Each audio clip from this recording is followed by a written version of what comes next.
The auctioneer didn't hesitate. He grabbed the 9-year-old boy by the collar and dragged him forward onto the wooden platform like he was presenting livestock, turning him left and right so the crowd could inspect his arms, his teeth, his hands. "Strong enough to work fields," the man announced, his voice carrying the casual pleasure of someone who enjoyed this particular kind of power. "Good back on him. No disease that I can see." The boy didn't cry. He was past crying. He just looked back at his mother with eyes that had aged 20 years in the past 3 weeks, and she looked back at him from behind the rope barrier where 2 deputies held her arms, and neither of them said a word because there were no words left for a moment like this. The crowd wasn't silent out of shame. They were calculating. If the story of Vivian Mercer and her children moves something in you, if you believe a family is worth fighting for, then hit that subscribe button right now and join this community before the next story goes up. Tap the like button so this story finds the people who need it most. And drop a comment telling me your city and country. I want to know how far this has traveled. Now let's go back to that auction platform, because what happened next changed everything. But the morning had started the way all terrible mornings start, quietly, with the sound of boots on a wooden porch and a knock that nobody wanted to answer. Vivian Mercer heard it from the kitchen, where she was trying to get the stove going with wood that was slightly too damp. Bun was still asleep in the back room. Rosie had climbed into bed beside him sometime in the night because she'd had the nightmare again, the one where their father was still alive and calling for her from somewhere she couldn't find. Noah was already awake and sitting at the table with his hands wrapped around a cup of water, watching the door like he already knew. He was 9 years old, and he already knew. Vivian set down the wood and wiped her hands on her apron. The knock came again, louder this time, the particular loudness of someone who carries official paper. She opened the door. There were 3 of them. 2 deputies she recognized from town, men who had nodded to her husband at church and accepted his handshakes at harvest time. And a 3rd man she didn't know, shorter than the others, wearing a coat that was too clean for someone who'd ridden out this far. He held a folded document, and he did not take off his hat. "Mrs. Mercer," he said. It wasn't a greeting. "Yes. I'm Harlan Pruitt. I represent the creditors of the estate of one Thomas Edward Mercer, deceased." He said her husband's name the way someone says the name of a broken tool they are done trying to repair. "I'm here to inform you that as of yesterday morning, the court has granted the petition to liquidate remaining household assets to satisfy outstanding debts. That includes this property and all contents therein." Vivian felt the words land somewhere in her chest, but couldn't quite attach meaning to them yet. "He died 6 weeks ago." "Yes, ma'am. The debts preceded his death by considerable time." "I didn't know about any debts." Pruitt looked at her the way men like him have always looked at women who say things like that. Patient, slightly amused. "The nature of the debts is not the concern of this office. What is the concern of this office is the settlement of same." Noah had gotten up from the table. He was standing behind her now, close enough that she could feel the warmth of him. She reached back without looking and found his shoulder and pressed it once. "How much?" she said. Pruitt told her. The number was bigger than anything Thomas had ever mentioned, bigger than the house was worth, bigger than 3 years of wages, if she could even find 3 years of wages, which she could not. "That's impossible," she said. It is what it is, Mrs. Mercer. There has to be something I can do. I can work. I can pay it in installments. I can... The court has already ruled." He held out the document. "You have until 10 o'clock tomorrow morning to vacate the property. Regarding the children..." "Stop!" Her voice had gone flat. "Don't say what you're about to say." "Mrs. Mercer, do not say it." He said it anyway. He explained that because there was no estate, no income, and no viable plan for supporting 3 minor children, the county had petitioned for emergency guardianship authority. The children would be assessed and placed. The process was designed, he said, to ensure their welfare.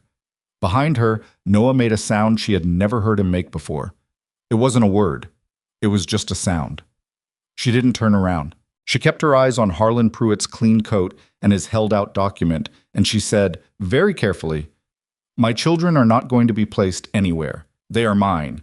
The law at the... Get off my porch." The deputy on... The one named Sayers, who had shaken Thomas's hand at every harvest she could remember, shifted his weight and looked at the ground. Pruitt tucked the document back under his arm. 10 o'clock, Mrs. Mercer. The sheriff's office will be present." He turned and walked back down the porch steps with the unhurried confidence of a man who had done this many times and always gotten what he came for. Vivian stood in the doorway until they were in their wagon, and the wagon was moving. Then she turned around. Noah was right there. His face was working hard to hold itself together. "Ma," he said. "Go wake your sister and your brother," she said, quietly. "Don't scare them." "What are we going to do?" She didn't have an answer for that yet, so she said the only thing she could say. "We're going to figure it out." She spent the rest of that day doing 3 things simultaneously. She wrote 2 letters, one to her sister in Missouri, who she hadn't spoken to in 4 years, and one to a lawyer in Abilene whose name she'd seen on a shingle once. And she walked through the house quietly cataloging everything she owned, which was less than she had thought. She also tried not to let any of her children see her face when she was adding up numbers in her head. Thomas had been a good man. She believed that. She still believed it even now with everything that was happening, because she had watched him with these children, and no man invents that kind of love for a performance. But he had been a man who borrowed against the future with the optimism of someone who assumed the future would cooperate, and the future had sent a fever through the territory instead, and he was gone in 11 days from the first symptom, and he had left her with 3 children and a hole in the ground where their security used to be. She found the first debt notice in a box under the bed that night after the children were asleep. Then another. Then 6 more. She sat on the floor of her bedroom with 8 pieces of paper spread around her, and she read every word of every one of them, and she understood for the first time the full shape of what she was facing. It wasn't a problem she could work her way out of. It wasn't a misunderstanding she could explain to a judge. It was a wall, and it was behind her, and there was nowhere to go. She didn't sleep. At 9 o'clock the next morning, she was dressed and her children were dressed, and she was standing in the middle of their kitchen with 3 small bags packed because she didn't know what else to do, and she couldn't just sit and wait. Noah had packed his own bag. He'd packed his father's watch, the good one that Thomas had worn on Sundays, because nobody had said he couldn't take it, and because he intended to fight anyone who tried to take it from him. He had not said this out loud, but Vivian could see it in the set of his jaw, which was Thomas's jaw, which was going to cause her grief for the rest of her life because of how much it looked like him. Rosie had packed her seedling box. 6 small clay pots with the starts of things she'd been nursing through the spring, some kitchen herbs she'd gotten from the neighbor's wife, something she said was going to be a sunflower, 2 other things Vivian couldn't identify. She carried the box against her chest with both arms, and didn't say anything about it, and nobody asked her to put it down. Ben had packed nothing because he was 4 and didn't fully understand what was happening, which was a mercy. He held Vivian's hand and asked 3 times whether they were going on a trip, and she said yes each time because it was easier. The sheriff arrived at 10 past 10. Behind him came Pruitt's wagon, and behind that came another wagon Vivian didn't recognize, driven by a woman in a gray dress who had the organized, pleasant efficiency of someone used to managing uncomfortable situations. Behind all of that came a dozen people who had no official reason to be there, and who had come because word had gotten around, the way it always gets around in a small town when something terrible is about to become visible. The auction platform was already set up in the middle of the main street. It had not been built for this occasion. It was the same platform that handled livestock sales and estate sales and the occasional public notice. But someone had cleaned it off, and someone else had chalked numbers on a board propped against the side. And the whole arrangement had the smooth, practiced quality of a process that had been done before. Vivian walked her children down the street toward it because the sheriff was walking behind her and she had run out of alternatives. She walked with her back straight and her face set because she was not going to give this town the satisfaction of watching her fall apart. Not yet. Maybe not ever. There were faces she recognized in that crowd. The Hendersons, who had eaten at her table. The Cartwright woman, who she had helped through a difficult birth 2 winters back. Sayers, the deputy, who still wouldn't look at her. A dozen others who had smiled at her husband in his lifetime and were now watching his family be dismantled with the particular stillness of people who have decided that something is not their problem. The auctioneer, a man named Cole, she learned later, brought in from the next county because the local auctioneer had declined the job, stepped up onto the platform with the confidence of a man who had been paid in advance. He started with the property. The house went in 4 minutes. She watched the number go up and still fall short of what was owed, and she did the arithmetic and understood that the children were not a footnote to this process. They were the main event. Pruitt was standing near the platform steps, consulting his papers. He caught her looking at him, and he didn't look away, which was somehow worse than if he had. Cole cleared his throat and raised his voice and said that next for consideration were the 3 minor children of the late Thomas Mercer, to be placed in appropriate households according to the guidelines of the County Welfare Office, with compensation to the estate applied against outstanding debt. Vivian moved. She didn't plan it. Her body decided before her mind did, and she was up the platform steps and in front of Cole before anyone had time to react, and she said, loudly and clearly, and to the entire crowd, "These are my children. I am their mother. I am standing here telling every one of you that this is wrong." There was a murmur. Not agreement, just the uncomfortable shifting of people who weren't expecting to be spoken to directly. Sayers caught her arm from behind. Gently, almost apologetically, she shook him off. "Someone in this crowd has the money to stop this," she said. "Someone has the means to look at 3 children and a living mother and decide that the law doesn't have to be the final word today." She looked across the faces. Some of them looked down. Some of them looked at her with something she couldn't quite name. Not sympathy exactly, more like the expression of people watching something happen that they know is wrong but have already decided to survive. I'm standing up here in front of all of you, and I'm asking." Nobody moved. Cole put his hand on her shoulder and she stepped away from him. The woman in the gray dress had appeared at the foot of the platform steps with a clipboard and a practiced expression of organized compassion that made Vivian feel genuinely ill. "Mrs. Mercer," the woman said, "I know this is very difficult. My name is—" "Don't," Vivian said. "The children will be well cared for." "Don't say that to me," Cole called for order. Sayers and the other deputy came up the steps. Vivian looked at her children, standing at the edge of the crowd with the neighbor's teenage daughter who had been deputized to watch them, and for a moment the whole world narrowed down to just their faces. Noah, standing absolutely straight with his hands at his sides and his father's jaw working. Rosie, holding her seedling box. Bun holding Rosie's sleeve and looking at his mother with the complete and unsuspecting trust of a 4-year-old who has not yet learned that trust can be misplaced. She came down off the platform because she had no choice. The deputies held her arms, not cruelly, but firmly, and she stood behind the rope barrier and she watched. Cole called Noah first. The boy walked up the steps on his own.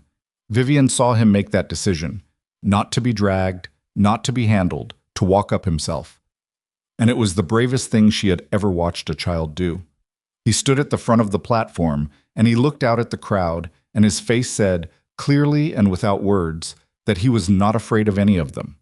A rancher named Aldous, she knew him, big operation east of town, had a reputation for working his hands hard and paying them less, leaned toward the man beside him and said something low.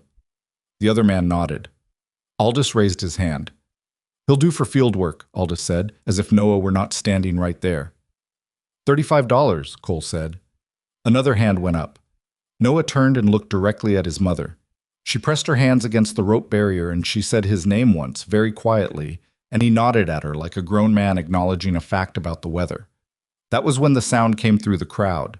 Not loud, not dramatic, just a shift in the quality of the noise, the way a room goes quiet when someone important walks in, except it wasn't exactly quiet. It was a change in the direction of attention, everyone turning to look at something behind them.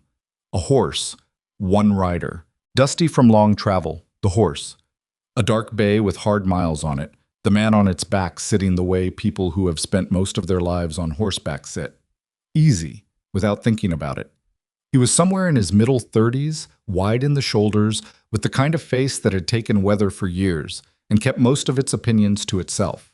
He rode to the edge of the crowd and stopped. Cole was still calling numbers. The man on the horse looked at the platform, at Noah standing there alone, at Vivian gripping the rope, at Rosie with her seedling box, at Ben who didn't understand. He swung down from the saddle. He walked through the crowd the way you walk through a crowd when you are larger than most of the people in it, and you are not trying to be polite about it. Not aggressively, but with a simple directness that caused people to step aside without quite knowing why they'd done it.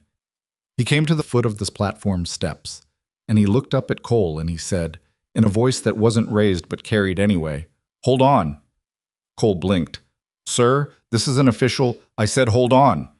He He reached inside his coat and withdrew a leather pouch that made a distinctive sound when he set it on the platform step. Heavy. Metal on metal. The sound of a lot of coin in one place. He looked at Pruitt. How much to close the debt? Pruitt stared at him. The total debt on the Mercer estate, the man said. What's the number? Pruitt told him the number. The man opened the pouch. The crowd went very still. He counted out gold coin by gold coin onto the platform step in the particular unhurried way of a man who knows exactly how much he has and has already decided exactly what he intends to do with it. He didn't look at the crowd. He didn't look at Pruitt. He looked at the coins the way you look at something you are making sure of before you let it go. When he was done counting, he straightened up. That covers the debt? He said to Pruitt. Pruitt was looking at the money with the expression of a man whose simple morning has become significantly more complicated. He bent and counted it himself.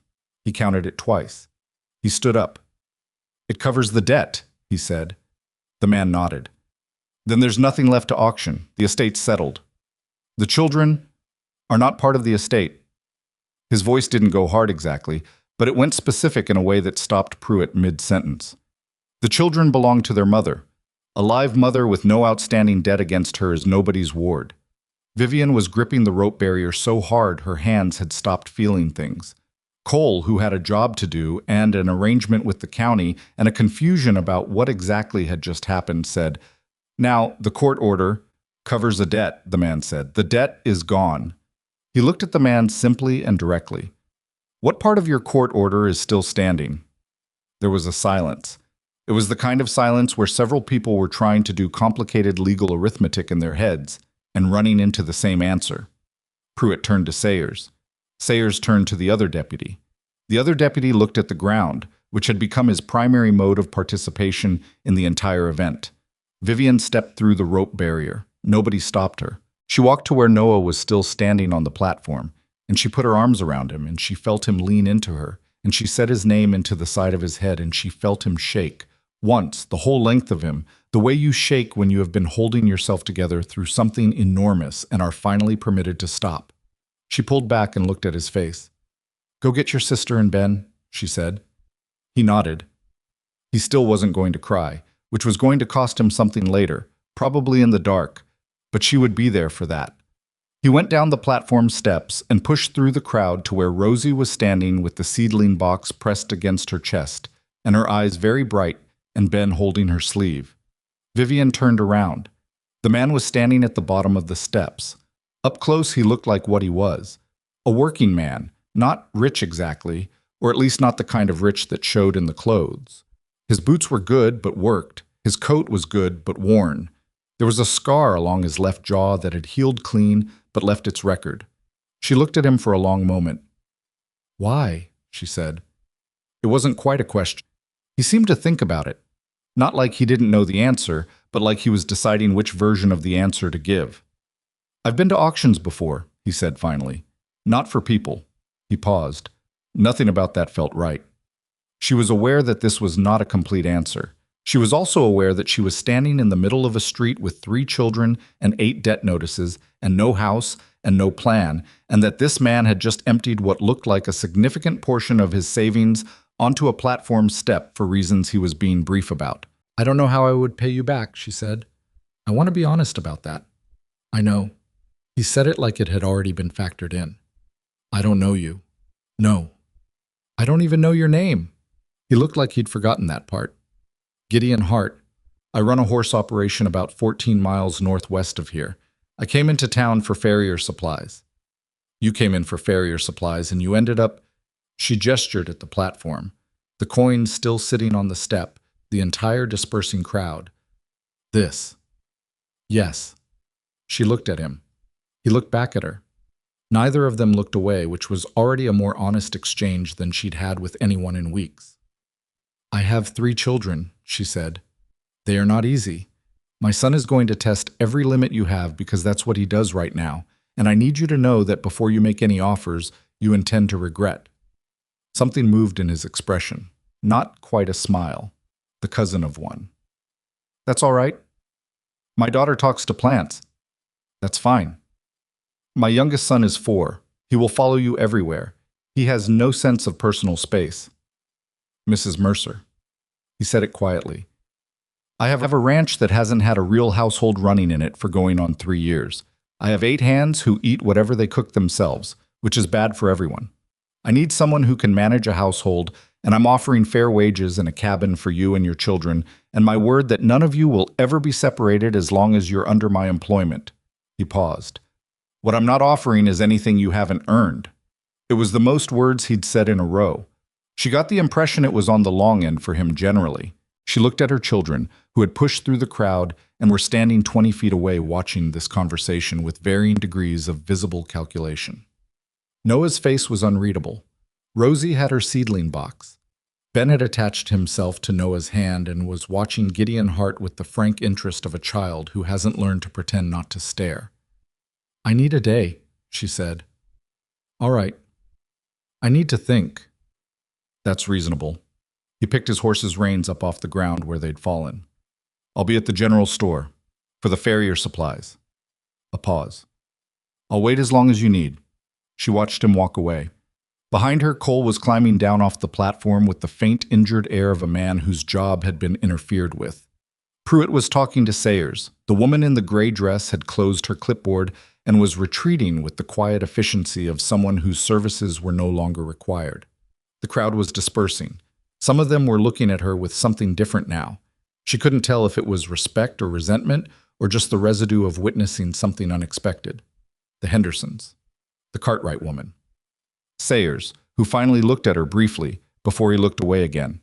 She stood in the empty street with her children around her and the auction platform behind her and the coins still sitting on the step because nobody had thought to collect them yet. Noah came to stand beside her. Who is he? A man named Gideon Hart. What did he want? He offered us a job. Noah considered this with the specific gravity of a 9-year-old who has been making adult calculations for the past 6 weeks. Is he a good man? She looked at where Gideon Hart had disappeared around the corner toward the general store. She thought about the way he'd walked through that crowd, the way he'd laid the coins out one by one without looking at anyone, the way he'd said I know when she told him she couldn't pay him back. I think he might be, she said. I think it's too early to be sure. Noah was quiet for a moment. But we don't have anywhere else to go. No. So we're going to his ranch. She put her hand on the back of his neck, the way she'd done since he was small. I haven't decided yet. But they both knew what the decision was. You don't end up at a crossroads with no road behind you and treat it as a genuine choice. You walk forward and you keep your eyes open and you pay attention to everything and you hope the person standing at the far end of it is what they seem. She was 27 years old and her husband was 6 weeks in the ground, and a stranger had just spent his savings on her family's debt without being asked, and she had 3 children looking at her and a canvas bag with everything they owned and an offer she could not afford to refuse. She squared her shoulders. All right, she said, to no one in particular. To herself mostly. To the empty street and the dispersing crowd and the dirty platform and the weight of the past 6 weeks pressing down on the morning like a stone. She picked up Ben and settled him on her hip, and he immediately put his face against her neck, warm and solid and entirely unconcerned, and she felt Rosie take her free hand and she looked at Noah and said, Come on. They walked toward the general store. The coin sat on the platform step, forgotten, glinting in the morning sun. Gideon Hart was standing outside the general store with a paper-wrapped package of farrier supplies under his arm and his horse's reins in his hand. He saw them coming and he didn't say anything, which she was already starting to understand was a quality he had, a capacity for waiting without filling the silence. She stopped in front of him. One condition, she said. He waited. You treat my children as people, not as labor, not as charity cases. People. Yes, he said. No hesitation. She held out her hand. He looked at it for a moment, then took it, and they shook once, firmly, the way you seal an agreement that neither of you is entirely sure of, but both of you are going to honor. Ben, from his position on her hip, studied Gideon Hart with enormous dark eyes, and then said, with complete seriousness, Do you have chickens? Gideon looked at the boy. I do. How many? Last I counted, 11, but they move around. Ben appeared to find this satisfactory. He put his face back against his mother's neck. Vivian looked at Gideon Hart. He looked back at her. They were both aware, she thought, that they had no idea what they were walking into, that the transaction that had just happened between them on that dusty street had a shape neither of them could see the full dimensions of yet, that things that start in desperation don't always end well. But there were 11 chickens, and a cabin, and a ranch 14 miles northwest where something like a life might be possible. She shifted Ben's weight on her hip. "How far did you say it was?" she asked. "About 14 miles. He looked at the children, then at her. "I have a wagon at the livery, if you want." "Yes," she said. "Let's go." The four of them followed Gideon Hart down the street toward the livery, and the town watched them go, and nobody said anything, and the morning continued around them the way mornings do. Indifferent, relentless, moving forward, whether you're ready or not. Noah walked beside his mother and held his bag and kept his face pointed straight ahead and said nothing. But as they turned the corner and the platform disappeared from view, Vivian saw his hand go to the outside of his pocket, pressing the shape of his father's watch through the fabric. She said nothing about it. Some things you let a child keep without discussion. The wagon was an old flatbed with a bench seat in front and enough room in the back for bags and 3 children and a seedling box and the particular complicated cargo of a family that had just barely survived the worst morning of their lives. Gideon loaded it without ceremony and helped Rosie up because her seedling box occupied both hands, and then waited while Vivian climbed up herself, which she appreciated. He took the reins. The horse, the dark bay with hard miles on it, stepped forward into the traces with the patient willingness of an animal that has been treated well enough to extend basic good faith. They rolled out of town through the main street. A few people watched. Most didn't bother. 14 miles northwest. Vivian held Ben in her lap and watched the town fall away behind them, and thought about the fact that she had no idea what she was heading toward, only what she was heading away from, and that sometimes that was the only navigation available. Beside her, Gideon drove the wagon in silence. It was, she thought, either the best decision she had ever made or a different kind of disaster entirely. She supposed she would find out. The prairie opened up around them, wide and gold and indifferent as always, and the wagon rolled on, and whatever was going to happen next was already waiting for them at the end of those 14 miles, patient as the land itself. The ranch appeared gradually, the way things do when you've been on the road long enough that you've stopped expecting to arrive anywhere. First a fence line running along the left side of the trail, weathered posts leaning at irregular angles like old men who'd been standing too long. Then the smell, horses and hay, and the particular dry grass smell of worked land.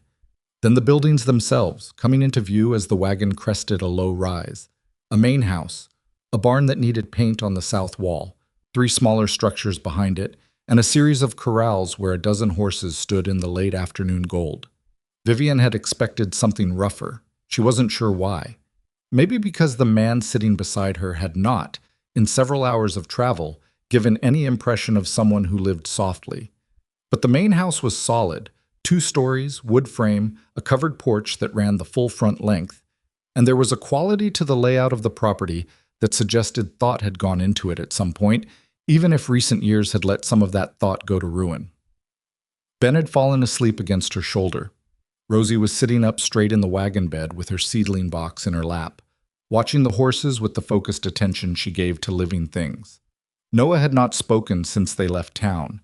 He was watching the ranch come into view with an expression Vivian recognized, the look of a person performing invisible calculations, adding things up without committing to a sum yet. Gideon pulled the wagon to a stop near the barn and set the brake with the efficiency of a man who has performed this action 10,000 times. A man came out of the barn, older, somewhere in his late 60s, she guessed, with a white beard cropped short and a walk that carried the accumulated evidence of decades on horseback in every joint.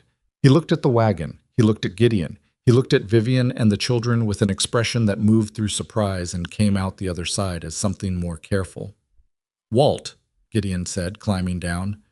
"This is Mrs. Mercer and her children. They'll be staying in the guest cabin. She'll be managing the household." Walt looked at Vivian for a long moment. Not unfriendly, just assessing. "Walt Gruber," he said. "Foreman. 14 years. He said the 14 years the way a man says a number he's earned. "Vivian Mercer," she said. She had shifted Ben to her left hip to free her right hand, and she held it out and he shook it, which she noticed he hadn't been sure he was going to do until he did it. "You know horses?" he asked. "Some. My father had a working farm." "Cooking?" "I can cook for 8 if I have to." He looked at her for another second, then looked at Gideon, and something passed between them that she couldn't read. "Guest cabin needs airing," Walt said. "I'll get Denny on it." "I can do it," Vivian said. Both men looked at her. "Tell me where it is," she said. Walt pointed. The cabin was the smallest of the 3 structures behind the main house, 20 yards away, backed up against the pasture fence, with a single window on the south side and a door that was slightly open. She could see from here that the inside was dim and dusty. "There's bedding in the main house," Gideon said. "Third room on the left upstairs, there's a cedar chest. Take whatever you need." She nodded. She helped Rosie and Noah down from the wagon, and she looked at her children and she said, "Noah, you're with me. Rosie, stay close." She hesitated, then held Ben out to Gideon.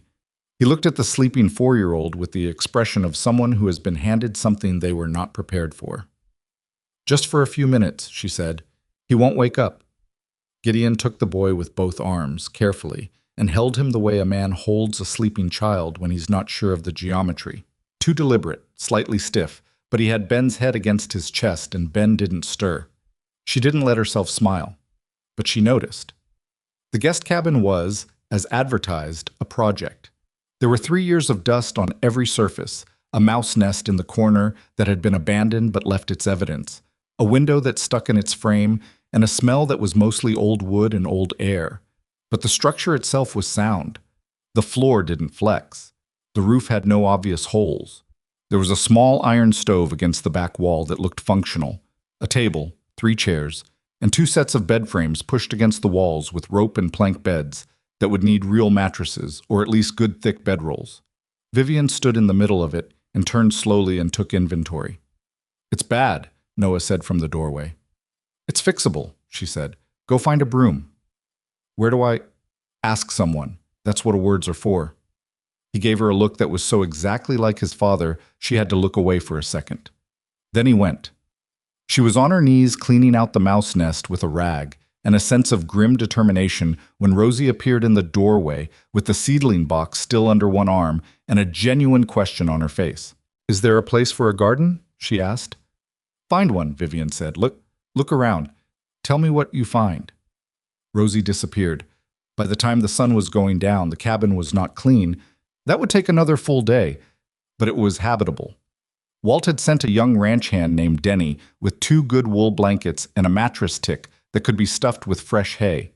Noah had found a broom and swept the floor twice, and then, without being asked, started on the window frame with a rag and some water. Vivian had gotten the stove lit, and the smoke had gone up the chimney without backing into the room, which felt like a minor victory. Ben woke up disoriented and unhappy and cried for 4 minutes, which was his version of adjusting to something new, and then Gideon appeared in the cabin doorway with a tin cup of something warm and handed it to the boy and Ben, who had apparently decided during his nap that Gideon Hart was an acceptable person, took it and stopped crying. Vivian looked at Gideon. "Warm cider," he said, "from last fall. We still have a few jugs." "Thank you." He looked around the cabin. His expression was difficult to read. Not guilt exactly, but something in the neighborhood of it. "I should have had this done before," he said. "Before what?" "Before now. It's been like this too long." "You didn't know I was coming." "No." He looked at the cleaned floor, the swept corners, the window that now let in the last of the light. "Still." She didn't tell him it was fine because it wasn't entirely fine, and she wasn't going to say things she didn't mean. Instead, she said, "The stove works. The roof is solid. We've had worse." He accepted that. "Supper's at the main house in about an hour. You're welcome to it, all of you." "I'll bring something," she said automatically. "You don't have to—" "I'll bring something," she said again. It wasn't an argument. It was just the way she was. He looked at her for a moment with that same unreadable expression. Then he nodded and left. Supper in the main house that first evening was an exercise in mutual assessment with food in the middle of it. There were 6 ranch hands besides Walt, Denny, who was maybe 19 and seemed to experience life primarily as a series of things he found surprising. A pair of brothers named Cruz and Farrow, who communicated largely through brief exchanges that only half made sense to anyone outside them. An older man named Hicks, who ate with the focused efficiency of someone who had learned not to let food get away from him, and two more whose names she got wrong the first time and had to ask again. Gideon sat at the head of the table and said almost nothing, which she was learning was not unusual, but which seemed to be, in this context, a choice. He was watching how his crew reacted to her and how she reacted to them. Vivian had brought a dried apple compote she'd put together from supplies in the main house pantry, which she'd located and inspected while getting the blankets, because it was not in her nature to walk through a pantry without taking inventory. The ranch hands ate it with the careful appreciation of men who hadn't had anything that resembled dessert in months. Denny looked at his bowl and said, "Where did this come from?" "I made it," she said. He looked at her like she had performed a minor miracle. "From what?" "The dried apples in the pantry, cinnamon, a little molasses." He looked at his bowl again. "There's molasses in there?" "Small amount. I've been using that molasses for coffee." "That's not what it's for." Denny looked genuinely affected by this information. Cruz said something to Farrow in Spanish. Farrow snorted. Noah was sitting between Vivian and Walt, which was not an arrangement she'd planned, but which had happened and which she was watching carefully. Walt had, at some point during the meal, started telling Noah something about the horses in the East Corral. Their names, apparently, which horses had which temperaments. And Noah was listening with his water cup halfway to his mouth, forgotten, actually listening rather than performing the appearance of listening, which was not always a distinction Noah made. Rosie had found a place between Ben and Hicks and was eating with the focused seriousness she brought to most things. Ben had eaten all of his food and was eyeing Rosie's. "Ben," Vivian said without looking at him. He sat back. Gideon, at the head of the table, watched all of this with the quiet attention of a man taking careful notes on something he doesn't fully understand yet. After supper, after the children were settled in the cabin with the wool blankets and the stuffed mattress tick and the small stove warming the corners, Vivian came back to the main house because she had a question and she preferred to ask it directly rather than let it sit. She found Gideon on the front porch with a cup of something, looking out at the dark corrals. "The debts," she said, "the money you spent today. I need to understand what you expect." He looked at her. In the dark, his face was harder to read. "I told you. Fair wages. A place to stay." "That's not what I mean." She stood beside him, not looking at him, looking out at the corrals the same direction he was. "That was a significant amount of money. Men who spend significant amounts of money generally have specific ideas about what they're purchasing." The silence lasted long enough that she started to wonder if she'd misjudged the situation badly, and this conversation was about to go somewhere she wasn't prepared for. "I had a family," Gideon said. He said it the way you say something you don't say often, carefully, like moving a piece of furniture you're not sure the floor will hold. "Wife and a daughter, fever, 4 years back. Same kind that's been going through the territory." He was quiet for a moment. "I watched the county take my neighbor's family apart after his wife died the following year. I didn't do anything about it then." He looked at his cup. "I wasn't going to not do anything about it again." Vivian was quiet for a long moment. There was no good response to what he'd just said, so she didn't try to find one. "I'm sorry," she said. "About your wife and daughter." He nodded once. "I'm sorry about your husband." They stood on the porch in the dark with the sound of horses moving in the corrals and the night settling around the ranch, and neither of them said anything else for a while. And it wasn't uncomfortable exactly. It was the particular quiet of two people who have both been through something terrible and are standing in close proximity to the fact of it without trying to make it into something it isn't. "The wage," she said eventually. "Whatever you're paying, I'll earn it. I need you to know that." "I already know that," he said. "I saw how you cleaned that cabin." "That's not what I mean." "I know what you mean." He looked at her. "You'll earn it. I'm not concerned." She nodded. She went back to her children. The first 2 weeks were work in its most concentrated form. The main house had been running on the baseline maintenance of men who were not interested in a house, only in the functioning parts of it. The stove that produced food, the table where food was eaten, the beds where sleep happened. Everything else had been accumulating neglect in layers. Vivian worked through it systematically and without drama, room by room, the way her mother had taught her, which was that you start with the worst thing and work outward.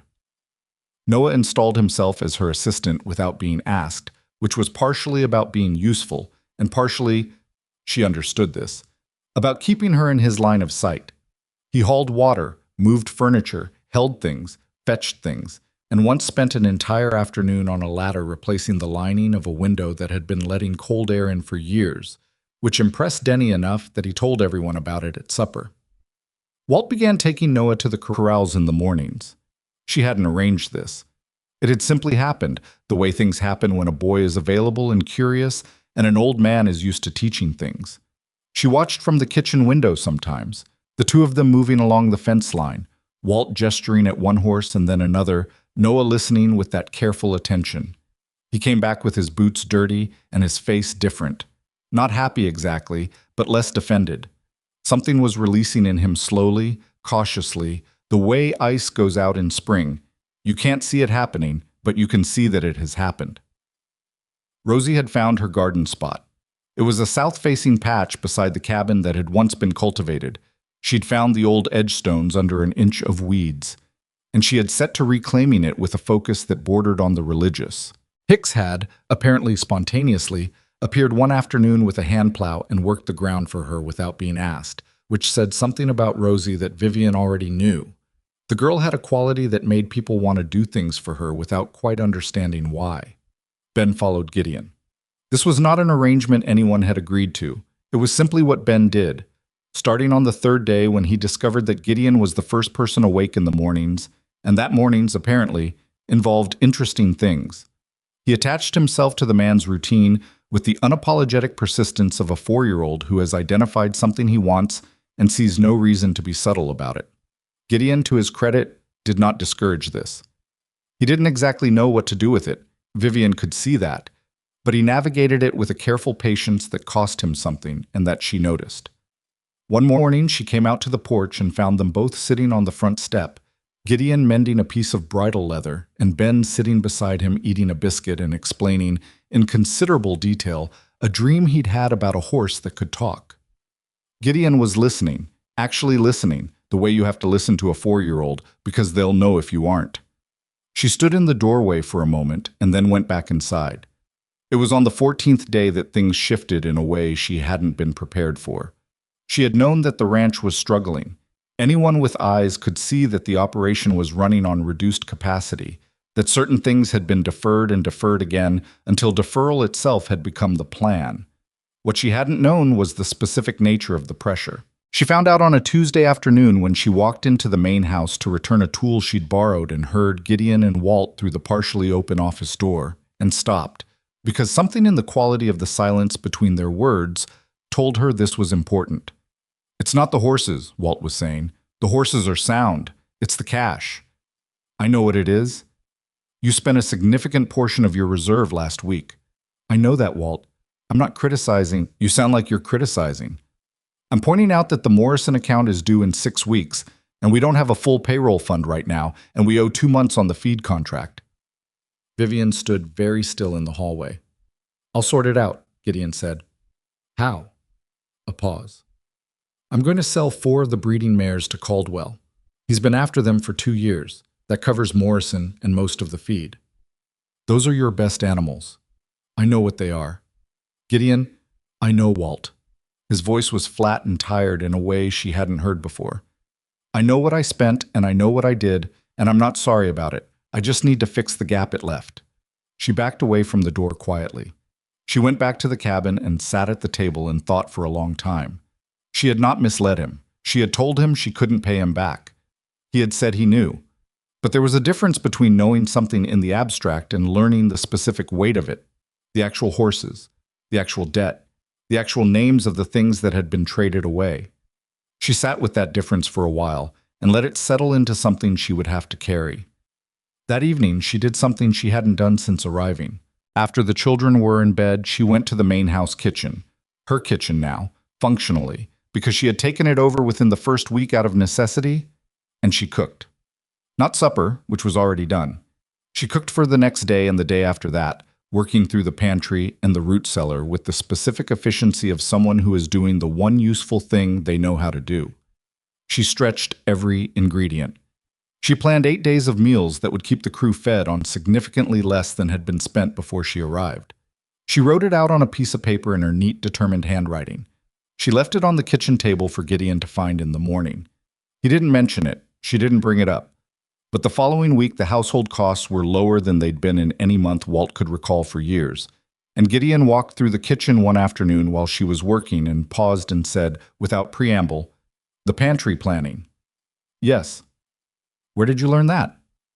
"My mother. 7 children and not much money." He looked at the list she had pinned to the wall. Ingredients, quantities, what was running low, and what they had plenty of. "That's organized. That's survival," she said. He nodded once and left, and she went back to what she was doing. The storm came on a Wednesday night. The sky had been wrong all day, a yellow quality to the light in the late afternoon that made the horses nervous and made Walt walk the fence lines twice, for no reason he could articulate except that something felt off. By early evening, the wind had shifted and the temperature had dropped 15 degrees in an hour, and Gideon had pulled every available hand in from the outlying fields and told them to secure what they could. Vivian had the children in the main house because the cabin, with its single window and its small stove, was the wrong place to be if things went badly. She had them in the inner room at the back. Ben asleep, Rosie curled up against the wall with her arms around her seedling box, Noah sitting upright against the far wall with the expression of someone waiting. She sat where she could hear the storm coming. The wall of weather hit at 10 o'clock, and it was not subtle about it. The sound alone, a sustained roar that rose and kept rising, was enough to bring Rosie fully awake and send Ben sitting upright mid-dream with his eyes wide and his sense of humor nowhere in evidence. "It's all right," Vivian said. She said it the way you say things that you mean to be true and are trying to make true by saying them. "Is it going to—" Rosie started. "The house is solid. We're in the strongest room. We're fine." From outside came the sound of something large hitting something else large. Then a crash she couldn't identify. Then a human shout that was torn apart by the wind before she could tell whose voice it was. Noah was on his feet. "No," she said. "Someone's out there." "I know. Sit down." "I can help, Noah." She looked at him until he looked at her. "Your job is in here, right here. You understand me? If you go out that door, I will not be able to do my job because I'll be too worried about you. That's how it works. You stay." He didn't sit, but he stopped moving toward the door, which was the negotiated middle ground between them, and she accepted it. She held Ben in her lap and listened to the storm work through the ranch, and she waited. Gideon came back in around midnight. She heard him before she saw him. Boots on the porch, the door, the specific sound of a man moving through a house in the dark, trying not to wake people while also bleeding.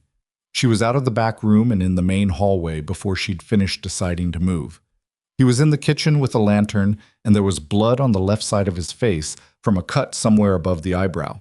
Not deep, but head wounds have their own ideas about volume. And his coat was torn at the shoulder, and he was listing very slightly to the left in a way he probably didn't realize. "What happened?" she said. "Flying debris. Piece of the barn siding let go." He touched the side of his face, looked at his hand. "It's not bad. Sit down." "I need to sit down." He sat. It was the quality of her voice, she thought. Not loud, but with no room for a different option in it.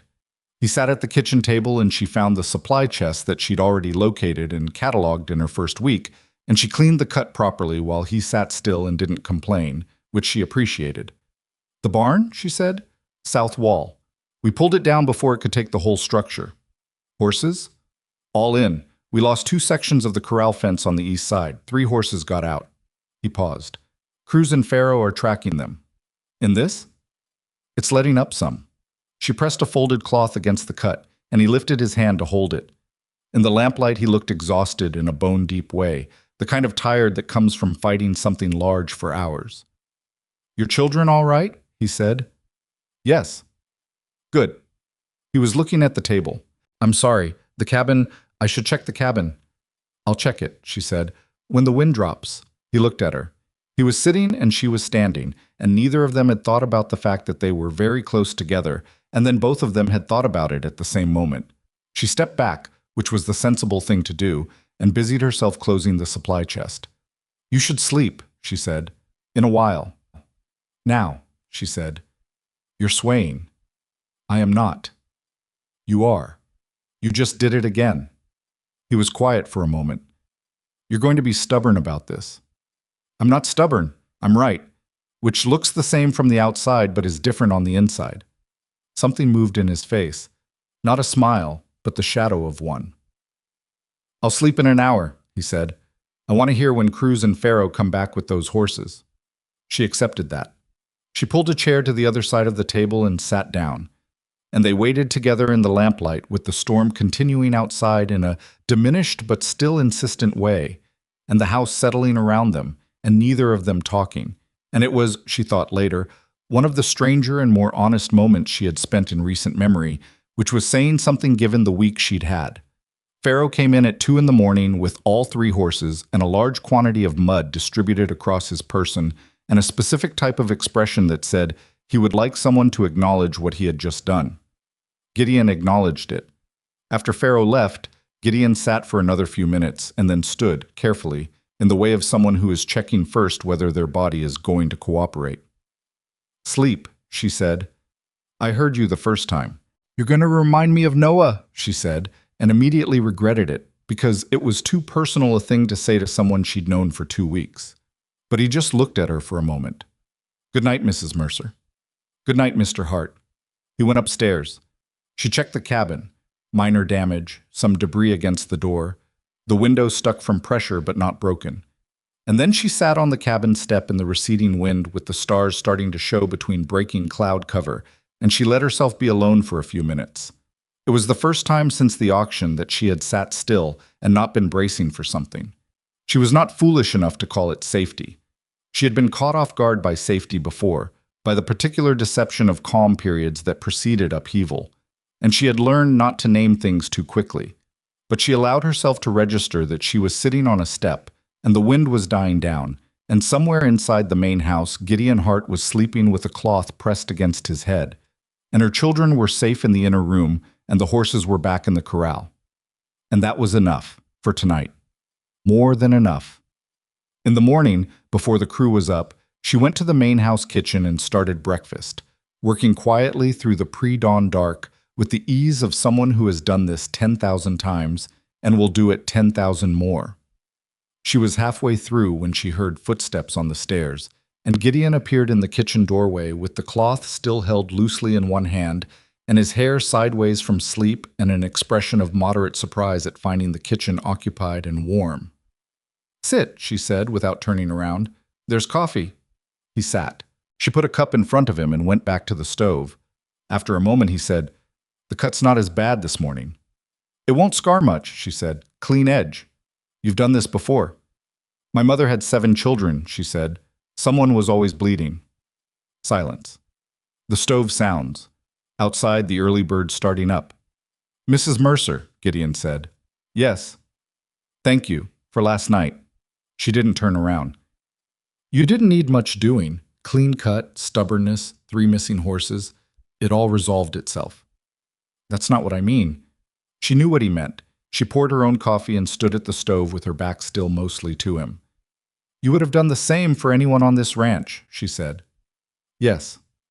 So would I. She finally turned, leaned against the counter, looked at him across the kitchen. He looked back at her. In the morning light, with the cut on his forehead and the tiredness still on him and the coffee cup in both hands, he looked less like the unknowable man who had walked through a crowd and more like what he was. A person trying to run something he cared about, tired, doing his best with what he had. She thought, I don't know him. Not really. She thought, but I think I might be starting to. She didn't say either of those things. She turned back to the stove because breakfast was not going to make itself, and the crew would be up in 40 minutes, and there was work to do.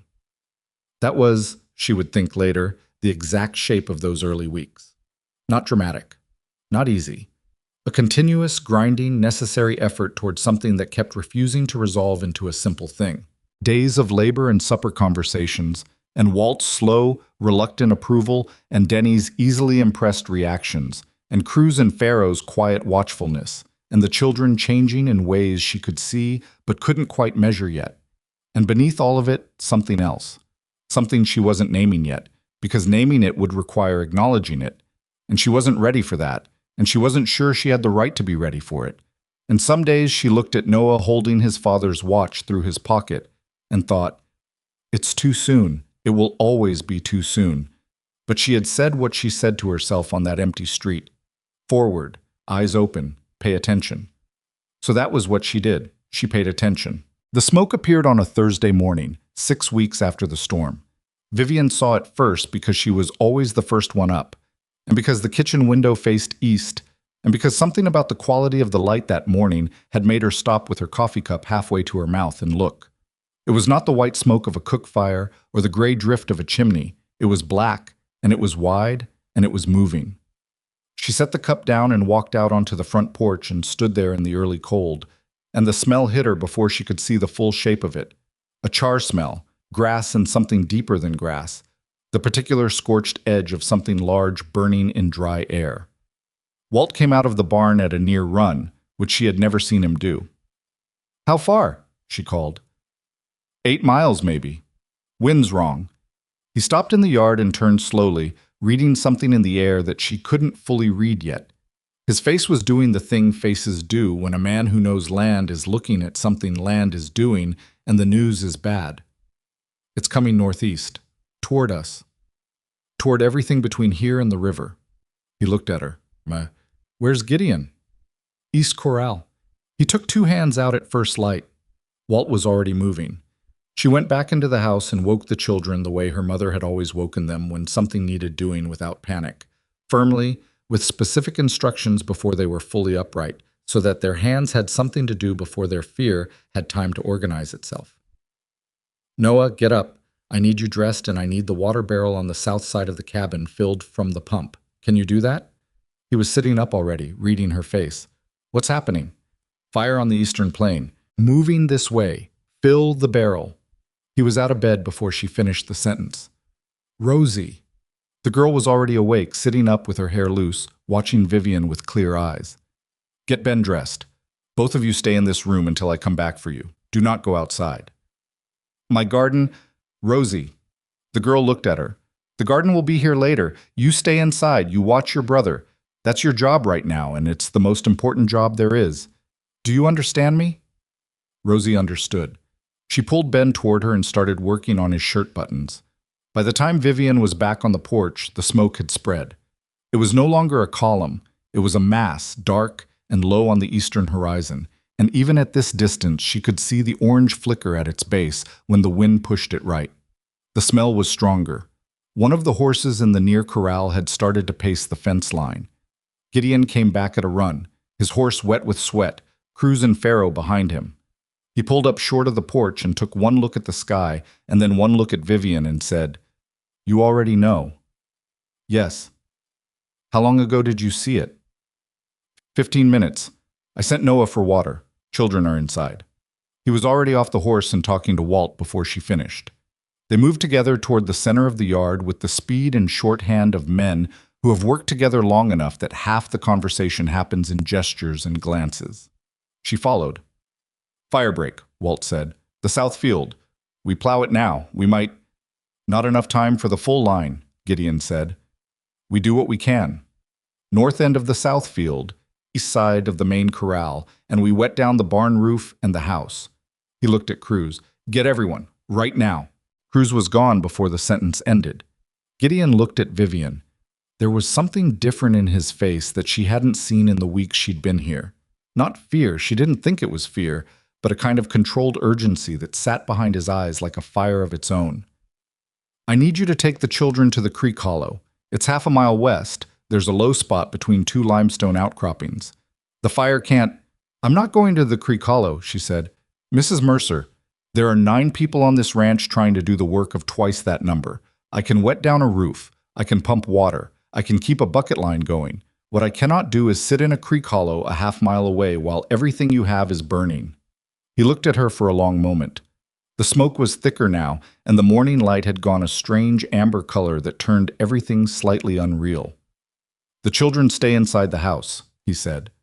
"Main house, not the cabin. Inner room. You take care of the house end of things, and you let me know if they need to move." "Yes." If I tell you to take them to the hollow, you go. No argument. If you tell me it's that bad, I'll go. It wasn't exactly an agreement, but he accepted it because he didn't have time for anything more precise. The next 4 hours were the hardest work Vivian had done since the day she'd moved her family's household after flooding, which had been considerable. She worked the water pump until her arms were a sustained burning ache, filling bucket after bucket that Denny and a hand named Rafe carried up the ladder to the barn roof. She organized the flow of it, who was where, what needed doing next, when the pump needed a moment before the pressure came back. Because that was what she was good at. The logistics of catastrophe, the inventory of a crisis. Between bucket runs, she checked on the children. Noah had filled the water barrel and then stationed himself in the doorway of the inner room with the protective tension of a boy who has decided that his job is to be a wall between his siblings and whatever is coming. Rosie had been on the far bed with a picture book she'd found somewhere and was reading it aloud in a calm, deliberate voice that was doing more to keep the situation manageable than anything Vivian could have arranged. She looked at her daughter reading to her brother in that steady voice and thought, "That girl will be fine. Whatever comes, she will be fine." She went back to the pump. The fire was visible now. Not just the smoke, but the line itself. A moving orange brightness that had consumed the Alderton grass lease to the east and was working through dry scrub toward the open prairie that separated Gideon's land from the fire's origin. The wind was not helping. It was the particular insistence of plains wind, steady and purposeful and carrying embers in its teeth, that landed and caught in the dry grass and spread the edge of the fire in a dozen small directions at once. Gideon had the plow team on the south field, cutting fire break in long, desperate lines. Walt rode the perimeter of the break, calling adjustments. Farrow and Cruz had gone to the eastern fence line with wet burlap to beat back any spot fires that jumped the first line of defense. Hicks appeared beside Vivian at the pump. "East pasture fence is gone," he said. He said it the way he said most things, with the flat accuracy of a man delivering facts that are going to require decisions. "We need to move the horses in the east corral into the main barn before they panic." "How many?" 12. "Some of them are already bad." She thought for 3 seconds. The barn roof had water on it. The barn was as safe as anything on the property right now. 12 panicked horses loose in a fire were significantly more dangerous than 12 horses in a contained space. "Get them," she said. "I'll keep the bucket line going." "You need another person on the pump." "Noah can pump." Hicks looked at her. "He's 9, she said, "not 6. Get him." She pulled Noah off doorwatch duty, and he came without complaint, which told her how much the visible fire on the horizon had clarified things for him. He took the pump handle and worked it with the focused determination of a boy who has decided that this is the moment he becomes the person he intends to be. And she watched him for 1 moment, thin shoulders working, jaw set, his father's jaw, and then went back to the bucket line. An hour into the fight, the wind shifted. Not by much. 15 degrees, maybe 20. But on a prairie fire, 15 degrees is the difference between a problem and a catastrophe. The Southfield fire break that Gideon had been plowing was now on the wrong side of the fire's path. The line they'd been building wasn't going to catch it. The fire would hit the east side of the main corral fence in 20 minutes, maybe less. Walt saw it from the ridge and came back hard. "It's moving north," he said, pulling up next to Gideon. "The brake doesn't hold it now." Gideon pulled the plow team to a stop. I was black with ash and sweat, and his eyes were scanning the terrain with the rapid calculation of a man who has run out of good options and is now looking for the least bad one. Vivian had come up behind Walt, and she was scanning too. "The creek line," she said. Both men looked at her. "The creek curves west to east along the north end of your property. The ground there is already lower moisture from the spring runoff. If you cut a line from the east side of the barn across to where the creek bank starts, that's maybe a quarter mile. You're using the creek itself as your north anchor. The fire has nowhere to go." Walt looked at the terrain. He looked at Gideon. "She's not wrong," he said. "We'd need every hand." "We have every hand," Gideon said. He was already turning the plow team. He looked back at Vivian. "The children." "I know. If the fire reaches the east corral fence, I'll have them to the hollow before that. I promise." He held her gaze for 1 moment. Then he turned the team and drove them hard toward the north line. What happened next was the kind of work that doesn't get described well afterward, because the people who did it were too exhausted to reconstruct the sequence, and too relieved by the outcome to dwell on the details. Later, Denny would try to explain it to someone in town and keep losing the thread of it, because it hadn't been a story while it was happening. It had just been one relentless hour of burning air and aching muscles, and the sound of the fire getting louder, and the smell of it making your eyes water, and the ground itself warm under your boots. Vivian worked the north end of the new fire break with a shovel she had taken from Rafe when he went down on one knee from smoke and exhaustion, and she told him, flat and clear, to go sit by the water barrel and drink something. She dug. She was not a particularly large woman, but she had been working hard land in a hard household for most of her adult life, and her arms were not as soft as they looked, and she dug. Noah appeared beside her. "I told you to stay at the pump." "Denny's at the pump," he said. He had a shovel he must have taken from somewhere, and his face was gray with ash and his eyes were watering. "Tell me where to dig." She looked at him for 1 second. "Right here," she said. "Match my pace. Don't stop." He matched her pace. He didn't stop. The fire hit the eastern corral fence at what was probably 2 in the afternoon, though time had become theoretical. The fence went up in a line of orange that moved fast along the dry wood, and the horses in the main barn went to screaming, which was a sound that went through a person's chest and stayed there. Farrow and Cruz were at the barn doors, keeping them from breaking through. The sound of 12 panicked horses in a closed barn was a particular kind of terrible. But the fire break held on the north line. The creek bank held on the north anchor. The fire found the edge of what they'd built, and it pushed at it, and for 1 minute, she thought later it was about 1 minute, though she wasn't certain, it seemed like the whole effort was going to go anyway, like the fire was going to find some gap they hadn't seen, some place where the break was too thin or the ground too dry. Then the wind shifted again, back toward the east, back toward where the fire had already been, back toward the nothing it had already consumed. The fire began to eat itself. It took another hour before she would say it was over, before the active line was contained and the spot fires were beaten down, and the immediate emergency was something that existed in the past tense. By then the ranch looked like the aftermath of something large.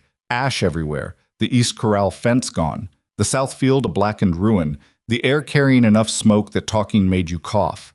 Every person on the property was black with soot to some degree. Rafe had a burn on his forearm that needed attention. Hicks had somehow lost his hat. Vivian went to the inner room of the main house. The 3 children were there. Rosie had, at some point, moved from the picture book to the actual act of making up a story, which she was still telling when Vivian pushed open the door, her voice calm and steady in the smoky air. And Ben was asleep against her side, and Noah wasn't there. She turned around. He was behind her in the hall, ash-covered and present and alive, and she grabbed him by both shoulders and looked at his face, and he looked back at her with those aged beyond his years eyes, and she said, "You're all right." "I'm all right," he said. She pulled him against her chest and held on, and he let her, which he didn't always, and she felt him breathe and thought, "That's enough. Right now, that is enough." She let go and looked at him, and his eyes were wet, which he was not going to acknowledge, so she didn't either. "You did well," she said. He nodded. He touched his pocket. The watch. Still there. She went to find Gideon. I was at the east corral fence line, or where it used to be, standing at the edge of the burned ground with his hat in his hand and looking at the blackened posts. When she came up beside him, she could see, from the set of his shoulders, what it had cost him to watch it go. "The horses are all right," she said. "I know." He didn't look away from the burned fence. The barn held, the house held, the new fire break worked. "I know." A pause. 15 years, he said, and stopped. She didn't fill the silence with anything. She stood beside him and let 15 years mean what it meant. "The East Corral is just a fence," she said after a while. "Fences can be rebuilt." "Some things can't." "No," she said. "Not everything, but this part can." He looked at her then. He was exhausted in a way that went past the physical, the kind of tired that comes from fighting for something you care about and winning in a way that still leaves you standing in the wreckage. There was a cut on his left hand she hadn't noticed before, not deep, an ash along his jaw and soot in his hair, and he was looking at her with an expression that was different from any expression she'd seen on him yet. "You dug that north line," he said. "We all dug the north line. Walt told me. He said you saw the creek anchor before anyone else did." I was looking at the terrain. You saved this ranch, he said. It was not an exaggeration. His voice made it clear it was not an exaggeration. She met his eyes. We saved it. He looked at her for a long moment, and she was aware of what was sitting in that look. Something she had noticed before in small ways, in morning kitchens and late porch silences, and the way he sometimes stopped and watched her without knowing she could see him doing it. She had been choosing not to name it, because naming things before they are ready to be named has a way of ruining them. He looked away first. Your boy, he said. He dug too. Yes. He's not easy. No. He's going to be something, Gideon said, when he gets old enough to stop arguing with himself about it. She looked at the burned fence line. He's working on it. Cruz came over and said something needed attention at the barn, and Gideon went, and Vivian stood alone at the edge of the burned ground for another minute. The smoke was thinning. The orange had gone out of the air, and what was left was just gray and the deep, exhausted quiet of something large that has ended. She went back to her children. Later, after supper, which she made anyway, because people who have been fighting a fire for 6 hours need to eat, and the world does not pause for catastrophe. The ranch sat down together at the long table with a different quality of presence than it had ever had before. Not celebration exactly, more like the particular seriousness of people who have been through something and come out the other side with their understanding of each other rearranged. Denny ate 2 full plates and didn't say a single surprise thing all meal, which was unprecedented. Hicks, who never talked at supper, looked at Noah across the table and said, You dig like that again? I'll put you on payroll. Noah looked at his plate. He was trying not to look pleased and failing. He's 9, Vivian said. Old enough to dig, Hicks said. And that was that. After supper, while she was cleaning up, Walt came to stand in the kitchen doorway. He had cleaned most of the ash off his face, but missed a streak near his ear, and she didn't tell him. You did good today, he said. She didn't turn around from the wash basin. Thank you, Walt. I'm saying it once. I heard you. He was quiet for a moment. You staying? She paused. That's not entirely my question to answer. He wants you to stay. Walt said it with the directness of a man who has been watching 2 people be circuitous with each other and has reached the end of his patience with it. I've known him 11 years and I know when he wants something and can't say it. She turned around and looked at the old foreman. He had the same assessing look he'd given her the first day, but changed in its content. Not questioning now, just stating.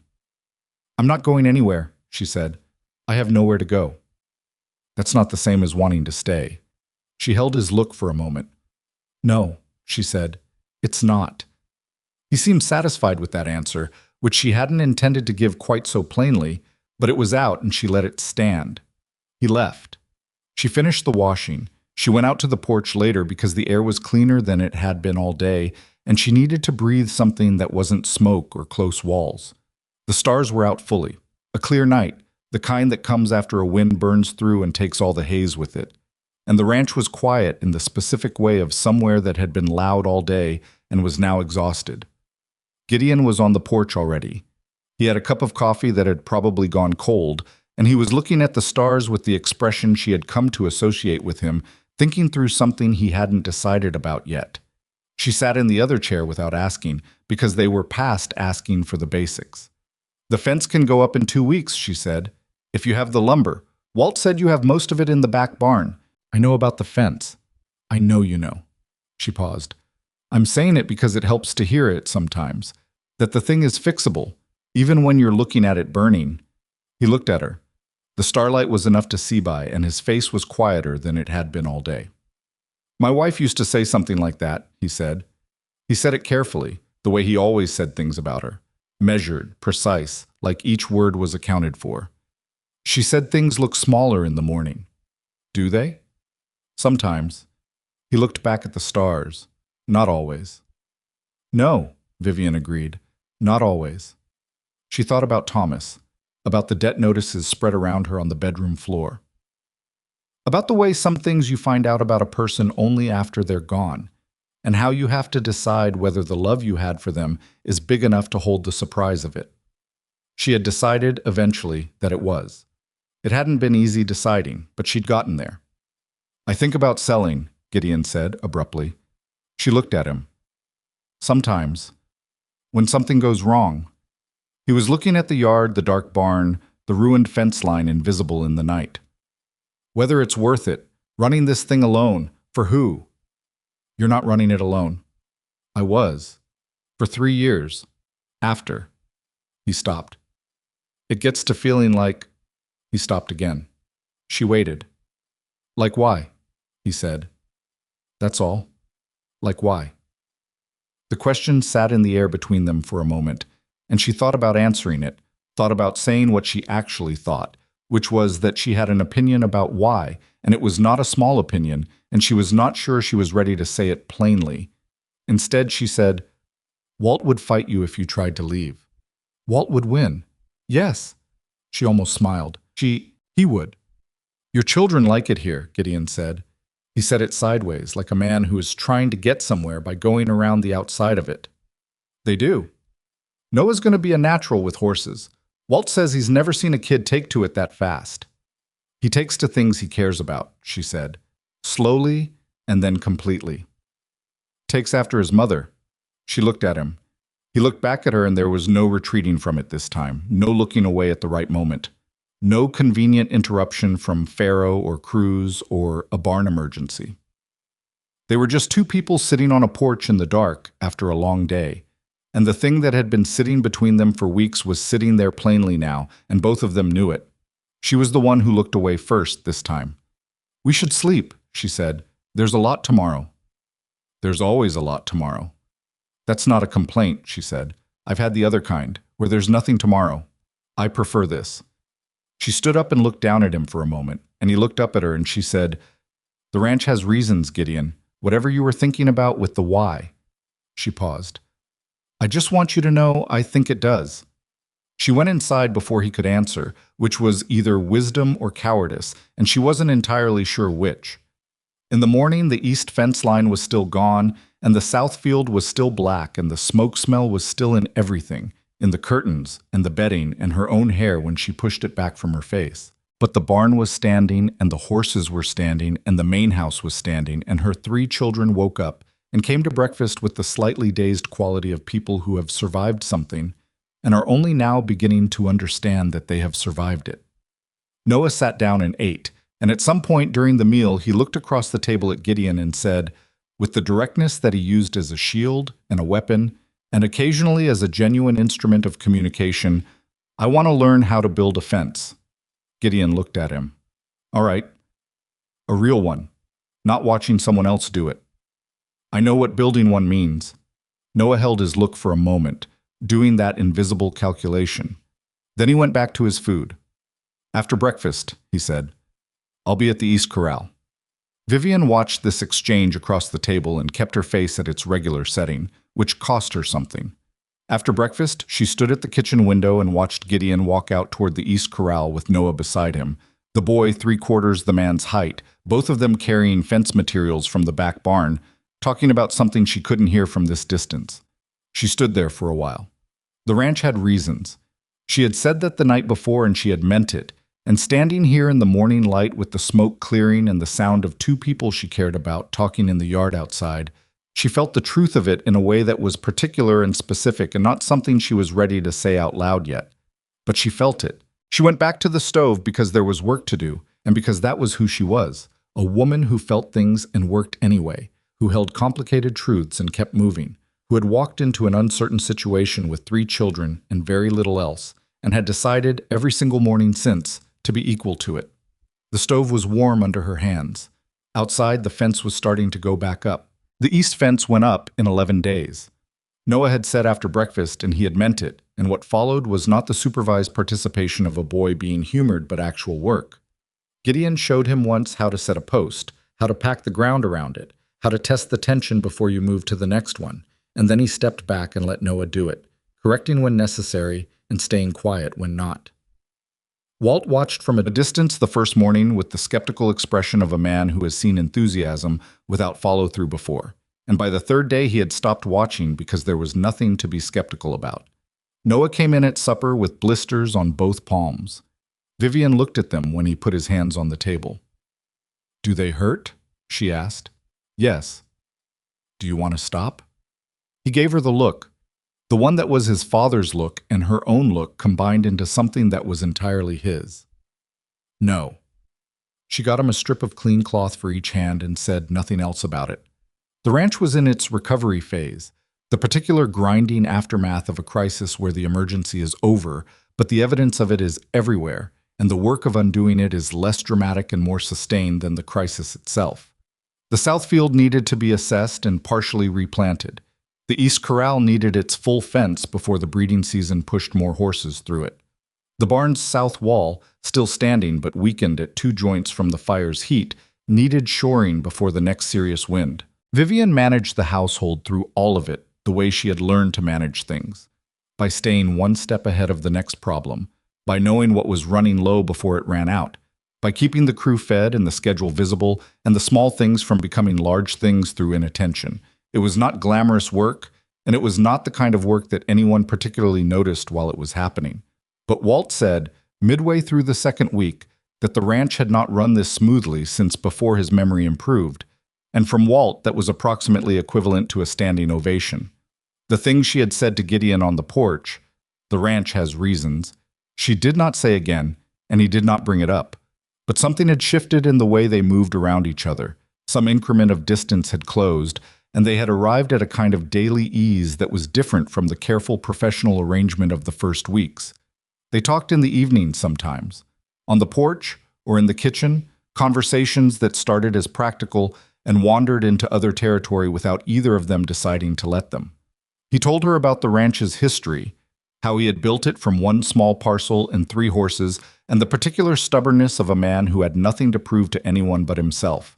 She told him about her mother's household, 7 children, and a father who was good-natured and unreliable in roughly equal measure, and how her mother had run that house with the efficiency of a general and the patience of someone who had decided that patience was more useful than anger. "She sounds like you," he said one evening. "She was better than me." "I doubt that." "You didn't know her." "No," he said, "but I know you." She looked at him. He looked back at her with the same steadiness he brought to everything, and she thought, he means that. It's not a line. He is genuinely saying that he knows her. And the strange thing was, stranger than she would have predicted 3 months ago, standing in a street with nothing but 3 children and 8 debt notices. She thought he was right. It was in this period, while the fence went up and the field was assessed, and the ranch settled back into its working rhythm, that Denny almost died. She would think about it afterward in terms of the sound, the specific crack and scream that cut across the afternoon quiet on a Wednesday, sharp and unmistakable, the sound of something going badly wrong. She was at the main house table writing out a supply list when it happened, and she was on her feet and moving before she had processed what she'd heard. The East Corral. The new fence already up on 3 sides. One of the breeding stallions, a large dark animal named Cain, who had been difficult since before the fire and worse since, had spooked at something, a bird or a shadow or nothing at all, and had gone sideways and up in the narrow space of the corral entrance where Denny had been working on the final gate latch. Denny was on the ground. Vivian saw it before she reached the corral. The angle of his leg, the way he was lying, the absolute stillness of someone who has had the body's emergency response kick in and taken them somewhere beyond ordinary pain. The stallion had retreated to the far end of the corral and was moving in fast, nervous circles. Gideon was there already, on his knees beside the boy, and his face told her everything she needed to know about what he was looking at. She pushed through the gate. "Vivian," Gideon started. "Move," she said. Not unkindly, just clear. She went to her knees beside Denny. The boy was 19 and he was gray, the particular gray of someone whose body is handling something large, and his eyes were open and tracking, but not entirely focused. His right leg, she looked at it and moved her hands over it without touching it yet, reading the shape of it, was broken below the knee. Not a clean break. The angle was wrong. "Denny," she said, "look at me. Right at me." His eyes found her face. "Can you feel your foot?" she said. He tried to look down. "Don't look. Tell me. Can you feel it?" "Yeah," he said. His voice was distant. "Yeah, it's—" He stopped. "It hurts." "Good," she said. "That's good. That means what we need it to mean." She looked at Gideon. I need the supply chest. The full one from the main house. I need 2 straight pieces of wood about this length. She held her hands apart to show him. And I need someone to hold him still while I work. Gideon stood up. He was already looking around. Walt, he said, and Walt was there. She didn't know exactly when Walt had arrived, but he was there. Supply chest from the main house. Now, Pharaoh. Pharaoh appeared. 2 boards from the scrap pile, straight ones, this length. He copied her gesture exactly. They moved. She stayed with Denny. Am I going to lose it? The boy asked.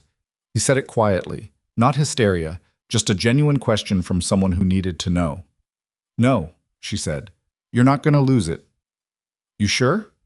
She looked at the leg again. The skin was intact. The break was bad, but it was below the knee, and the blood flow below the break was present. She could see the pulse in his foot, faint but there. Yes, she said. I'm sure, but I'm going to have to set it, and it's going to hurt more than it does right now. He stared at the sky. Okay, he said. Okay. I need you to stay still, completely still. Can you do that? I don't know. That's an honest answer, she said. I'll take it. Gideon came back with the supply chest and went to his knees on Denny's other side without being asked, positioning himself to hold the boy's upper body. Walt and Pharaoh arrived with the boards. She looked at the configuration, Gideon holding Denny's shoulders, Walt ready to manage the upper leg, herself at the break. Pharaoh, she said, go to the barn and find something for him to bite down on. Leather strap, piece of rope, anything. Go. Pharaoh ran. She unpacked what she needed from the supply chest. Her mother had set bones twice in Vivian's memory, and she had watched with the focused attention she gave to everything that might someday be necessary, and she had asked questions afterward, and she had carried that knowledge for 15 years without being sure she would ever use it. She felt it now the way you feel something you memorized young, not entirely conscious, more like her hands knew things her mind was still catching up to. Pharaoh came back with a folded leather strap. She looked at Denny. This is going to be bad for about 30 seconds, she said. Then it will be better. Not good, but better. You understand? Yeah. Bite down on this. He bit down. Gideon, hold him. Gideon held him. She set the bone. Denny made a sound that she would not try to describe later. He did not move, or rather, his body tried to move, and Gideon held him through it with the braced, quiet strength of a man who is gripping something he would rather not be gripping, but is going to hold regardless. Then it was done. She splinted it. She wrapped it. She checked the pulse below the break again, stronger now, which was what she needed. And she checked his color, which was still gray but was moving in the right direction. Gideon was still on his knees across from her. He looked at her hands, at the splinted leg, at Denny, who had closed his eyes and was breathing in the particular deliberate way of someone managing pain rather than drowning in it. He needs a doctor, she said. The splint will hold him for now, but someone needs to go to town today. Hicks is already saddling up, Walt said. She looked up and Walt was watching her with an expression she hadn't seen from him before. Open. Something like it. Something that cost him something to show. He's going to be all right, she said.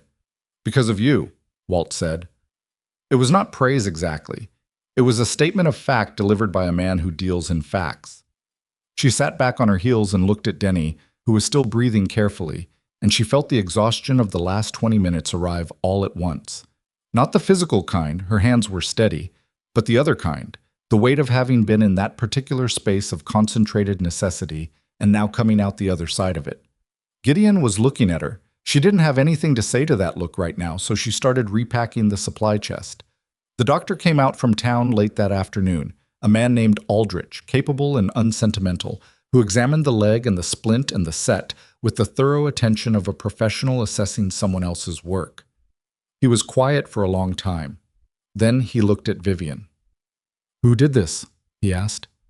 "I did," she said. He looked at the splint again. "Where did you train?" "My mother, farm household." He was quiet for another moment. "The bone is set correctly," he said. "The splint will hold. The boy is going to keep the leg and walk on it normally if he rests it properly." He looked at Vivian again, a different kind of looking than before. "Your mother taught you well." "Yes," she said. "She did."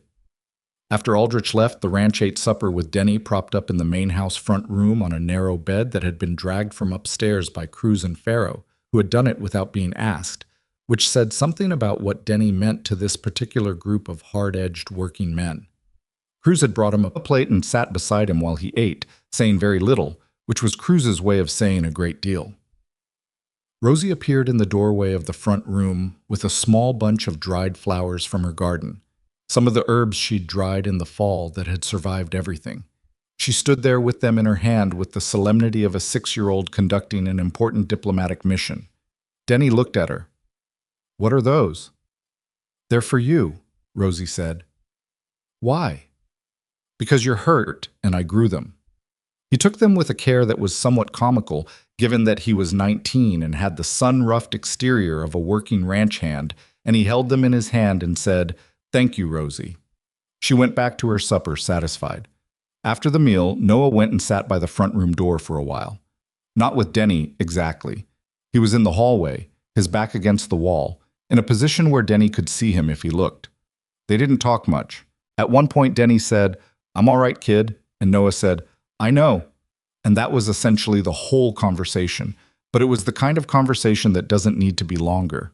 Vivian saw it and thought, he's going to be something, this boy, when he gets old enough to stop arguing with himself about it.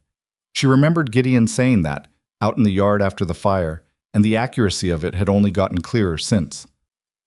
That night, she and Gideon were in the kitchen at the late end of the evening, she washing the supper things, him sitting at the table with the week's account book, which he did on Wednesdays, or tried to, when Wednesdays weren't eventful. He wasn't really looking at the account book. He was looking at the table in front of it, which was a different thing. "Say it," she said, without turning from the wash basin. "What?" "Whatever you've been working up to for the past hour, say it." He was quiet for a moment. "I should have checked the corral entry before Denny went in there to work." "Yes." "If I had—" "Yes," she said again. "If you had." She turned around and dried her hands on the cloth and looked at him. "And you didn't, and Denny broke his leg, and he is going to be all right because you got me what I needed and held him still. That's all of it. That's the whole thing. You're not going to tell me it's not my fault." "I don't do that," she said. "It is your fault, partly. You'll do better next time. That's all there is." He looked at her. "You're not easy on people." "I'm not easy on people I respect," she said. "I can be easy on people I don't, if you prefer." Something crossed his face. Not quite a smile, but the real thing that lives near a smile, the thing a smile comes from. "No," he said. "I don't prefer." She went back to the washing. The kitchen was warm from the stove and quiet from the late hour, and outside the window the prairie was dark and still. "My wife was easy on me," Gideon said. He said it into the middle of the room, not really to her, but not to her. In that way. She didn't like conflict. She'd smooth things over. A pause. "I'm not saying that's bad. I loved her. I'm just—" He stopped. "You're saying it's different," Vivian said. "That's all. It's just different." "Yes." She finished the washing and hung the cloth and turned to face him. He was looking at her with an expression she had run out of ways to misread. "I'm going to say something," he said, "and I'm going to say it plainly because I've been raised to believe that speaking around a thing is a waste of both people's time." She waited. "I don't know when it happened," he said, "or I know when it started, but I couldn't tell you the specific day it became what it is now. Since the auction. Since you walked through that door and cleaned that cabin in an afternoon and told me your daughter talks to plants." He stopped. "I'm not going to call it something it might not be yet, but I want you to know it's there." The kitchen was very quiet. Vivian looked at this man, his ash-scarred hands resting on the account book, his face with its working man's weathering and its long-practiced reserve and its completely unguarded expression right now. And she thought about Thomas, which she thought about every time something happened that Thomas was not there for, which was every day, and would be every day for a long time still. She thought about the debt notices. She thought about the auction platform, and the deputies, and Rosie holding her seedling box. She thought about Ben asking this man how many chickens he had. She thought about Noah building a fence with blistered hands and not stopping. She thought about sitting on a porch after a fire and saying the ranch has reasons, and meaning more than just the ranch. "I know it's there," she said. He looked at her. I've known it was there for a while, she said. I just didn't know if you were going to say it or if I was going to have to wait until you died of not saying it. The almost smile arrived, and this time it crossed all the way into actual. It changed his face significantly, and she stored it away without acknowledging she was doing so. I'm not asking for anything, he said. I want to be clear about that. You don't owe me. I know I don't owe you anything, she said. I've been clear on that from the start. Yes, you have. He paused. I'm just saying what's true. She nodded slowly. It's there for me too, she said. I don't know exactly what to do with it yet. I have children and a grief that's still working itself out, and I don't move fast with things that matter, but it's there. He accepted that with the same steadiness he accepted most things. That's enough, he said. It's not a no, she said. I want to be clear about that too. I know what it is, he said. She looked at him for another moment. Good night, Gideon. Good night, Vivian. She had been Mrs. Mercer to him for 3 months. He had been Mr. Hart to her for roughly the same. Neither of them remarked on the change, but they both registered it, and they both knew the other had. She went to the cabin. The children were asleep, all 3 of them in their beds, the small stove down to coals, the window showing the dark prairie and the stars beyond it. She stood in the middle of the room and listened to them breathe for a moment, which was something she had done every night since they were born and would probably do until she couldn't anymore. Noah's hand was curled around the watch.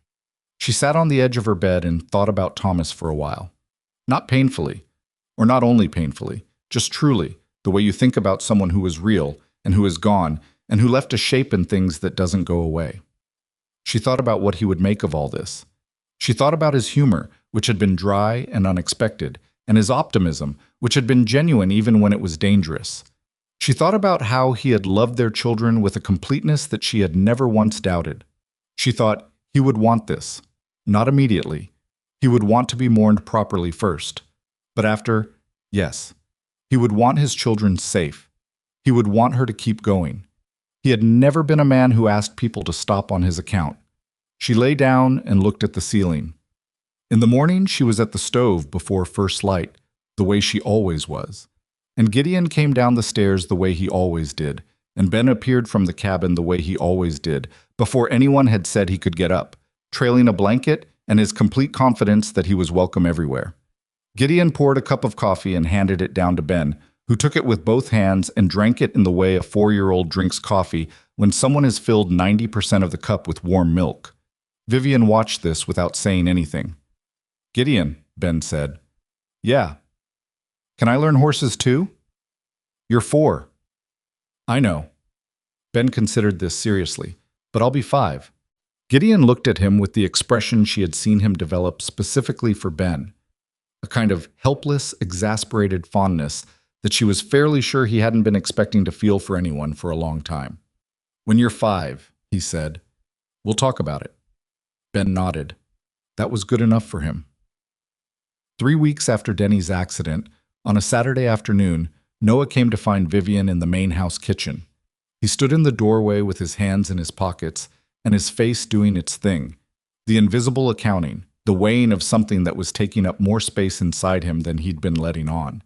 She set down what she was doing. What? She said. Nothing. Noah. He looked at the floor and then at her. I watched him teach me something today, he said, about the horses, how to read them when they're nervous. He knew what I was getting wrong before I did, and he didn't make it a thing. He just showed me. He stopped. Dad would have done it the same way. She was very still. I'm not saying he's Dad, Noah said quickly. I'm not saying that. I know you're not. He was working hard at something. I just wanted to say it's okay. That's all. Whatever He stopped again, started again. I can see it, between you and him. I'm not stupid. You're the least stupid person I know, she said. That's not always easy. He looked at her with those old eyes. Is it going to be good? For you? She thought about everything she could say, every qualifier, every honest admission of uncertainty, every careful thing. Then she said what she actually thought. Yes, I think it is. He nodded slowly. His hand went to his pocket. The watch. He pressed it through the fabric, held it for a moment, then let go. Okay, he said. Okay. He stood up straighter, like something had settled. I'm going back to the corral. All right. He went.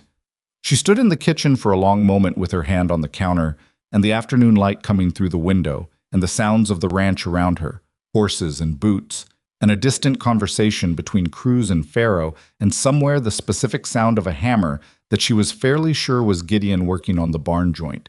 She had not moved toward any of this. She had not planned it. She had walked through a door she had no other door to walk through, and she had kept her eyes open and paid attention, the way she had told herself to on the street that morning 3 months ago. And what she had found on the other side of it was not what she expected because she hadn't known what to expect. She had found a ranch that needed running, a man who said what he meant and meant what he said, and had spent his savings on a family he didn't know because he couldn't live with doing nothing again. Children who were becoming something different from what they had been, not replacing what they'd lost, but growing around it the way things grow, finding the light from whatever direction the light was coming from. She went back to the stove. She was still there 20 minutes later when she heard boots on the porch, and then the door, and then Gideon in the hall. And he appeared in the kitchen doorway with the particular energy of someone who has come to say something and has organized themselves for it. She turned around. He was holding his hat in both hands, which she recognized as a gesture. Not nerves exactly, but a deliberateness, a "we're going to talk seriously now" posture. I need to ask you something, he said. All right. He looked at her with the full directness she had come to recognize as the way he was when he was being most himself. No circling, no qualification, just the thing. I know what I said the other night, he said, that I wasn't asking for anything. I meant that then. But I've been doing the figuring since, and I'd like to change what I said. Or not change it, add to it. She was very still. I know it hasn't been long, he said. I know you've got grief that's still running. I know your children are the first thing and the last thing and everything in between, and I'm not asking to come before any of that. I wouldn't want to. He paused. But I am asking if you would consider it a real arrangement, not an employment arrangement. He stopped, collected himself.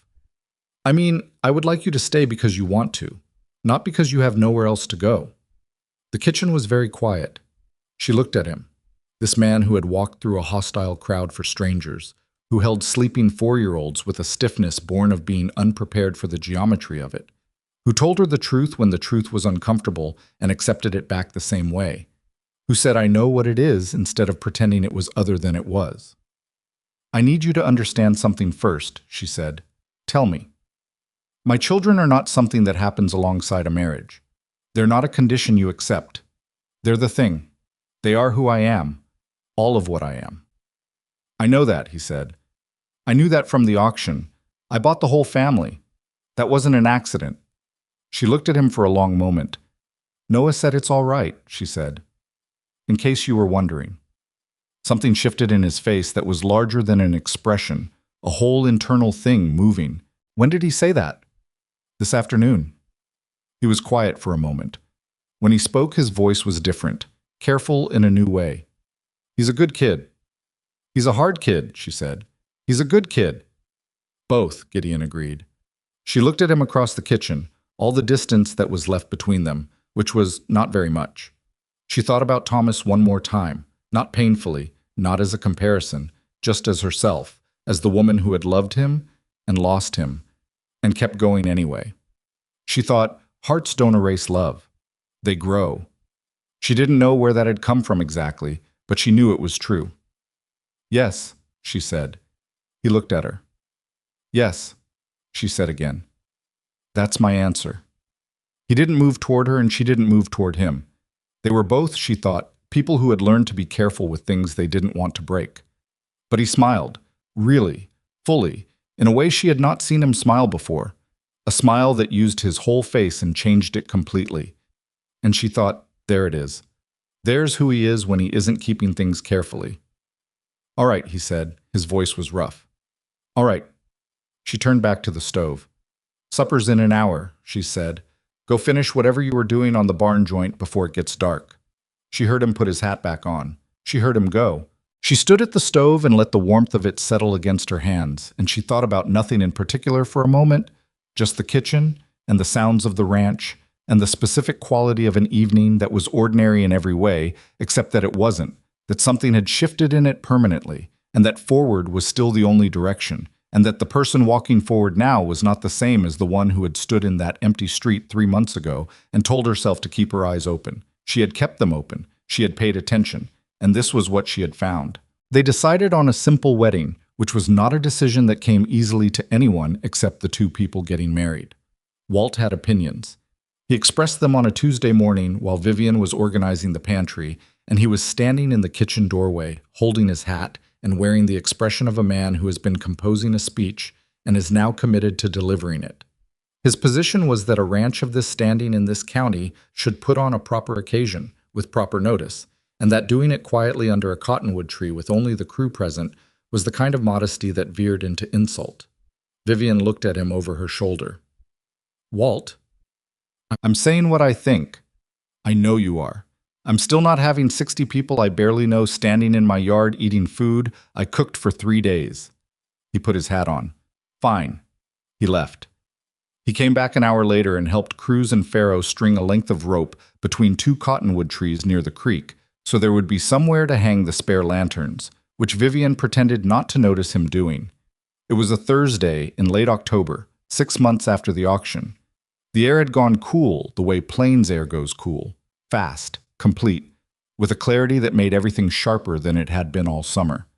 The cottonwoods along the creek had gone yellow, and some of the leaves had come down in the week's wind, and what remained was a particular gold light that came through the thinning branches and landed on the ground in moving pieces. Denny was walking again, not fully. He still carried a slight favor to his left side that Aldrich said might stay with him or might not, depending on how well the bone knit, but he was upright and present and standing near the creek with his hat in his hands and a clean shirt that Vivian had washed and pressed the day before because she had done everyone's shirts and she was not going to leave his out.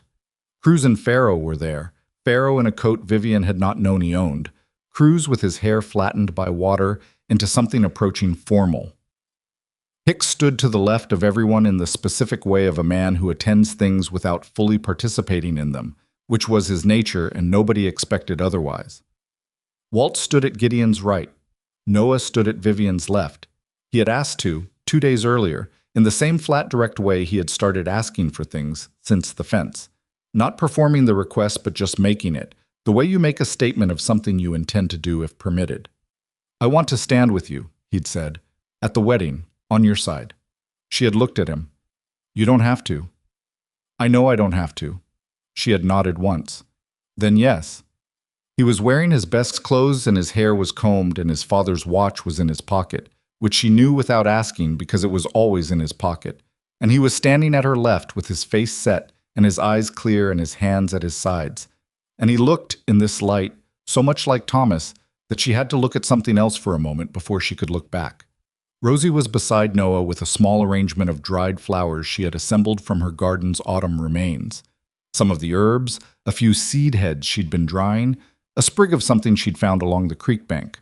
She had presented these to Vivian that morning with the gravity of an important diplomatic delivery, and Vivian had taken them and held them during the whole ceremony, and they were nothing like a proper wedding bouquet, and they were the most correct thing that had ever been put in her hands. Ben was supposed to stand beside Rosie. Ben was standing next to Gideon. Nobody had arranged this. It had simply happened, because Ben went where Ben went, and apparently where he intended to go for this particular occasion was next to Gideon, and Gideon had looked down at him when he appeared there and said nothing, just moved slightly to give the boy room to stand. The man who performed the ceremony was a justice of the peace named Harwell from the next town, a patient man with a gray mustache who had done this enough times to know that the ones done simply were usually the ones that held, and who kept his words to the necessary minimum without being perfunctory about it. When it came to the vows, the actual words, the ones that meant something, Gideon said what Harwell prompted him to say, and then he stopped Harwell with a slight gesture and said something else, unprompted, which Vivian had not known he was going to do. "I want to say one thing that's not in the book," he said. Harwell waited. Gideon looked at Vivian, and then he looked at Noah, and then at Rosie, and then down at Ben, who was standing beside him with his face tilted up, wearing the expression of a child at a ceremony who is mostly concerned with when it will be done and there will be food. No child under this roof, Gideon said, quietly but clearly, will ever wonder if they belong here. It was 9 words, not a speech, not an elaborate declaration. Just 9 words said plainly in the particular way of a man who means every single one of them and does not need to decorate them to make them true. Vivian held Rosie's dried flowers and looked at him and did not trust herself to say anything, so she didn't. She just looked at him and let him see that she had heard it. Noah made no sound, but she felt him shift beside her, some small movement that was not quite a breath and not quite a flinch, but something in between, something processing, and she put her hand briefly on his arm without looking at him and felt him go still again. The ceremony took 19 minutes from start to finish. Afterward, Walt shook Gideon's hand for a long time without saying anything, which from Walt was the equivalent of a considerable speech. Cruz and Farrow said something in Spanish that seemed congratulatory. Hicks nodded at Vivian with the compressed warmth of a man who has decided you are worth something, and that one nod is sufficient to express this. Denny hugged her, which surprised her, and then looked immediately embarrassed about having done it, and she said, "It's all right, Denny," and he looked relieved.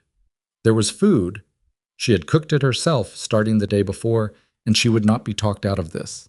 And the crew ate it at the long table in the main house with the lanterns Walt had strung, and a fire in the main room that Cruz had built without being asked, and the particular warmth of an occasion that has not been over-organized into something artificial. Bon ate a significant amount of everything and fell asleep in his chair, which Gideon moved him from at some point without disrupting the table conversation, carrying the boy upstairs to the small room that had been set up for the children in the main house 3 weeks ago, when it had become clear to everyone, including the furniture, that the family was not going back to the cabin as a separate arrangement.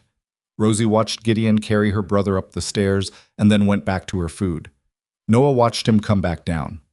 He was tracking things, the way he always tracked things, adding to his running account of Gideon Hart.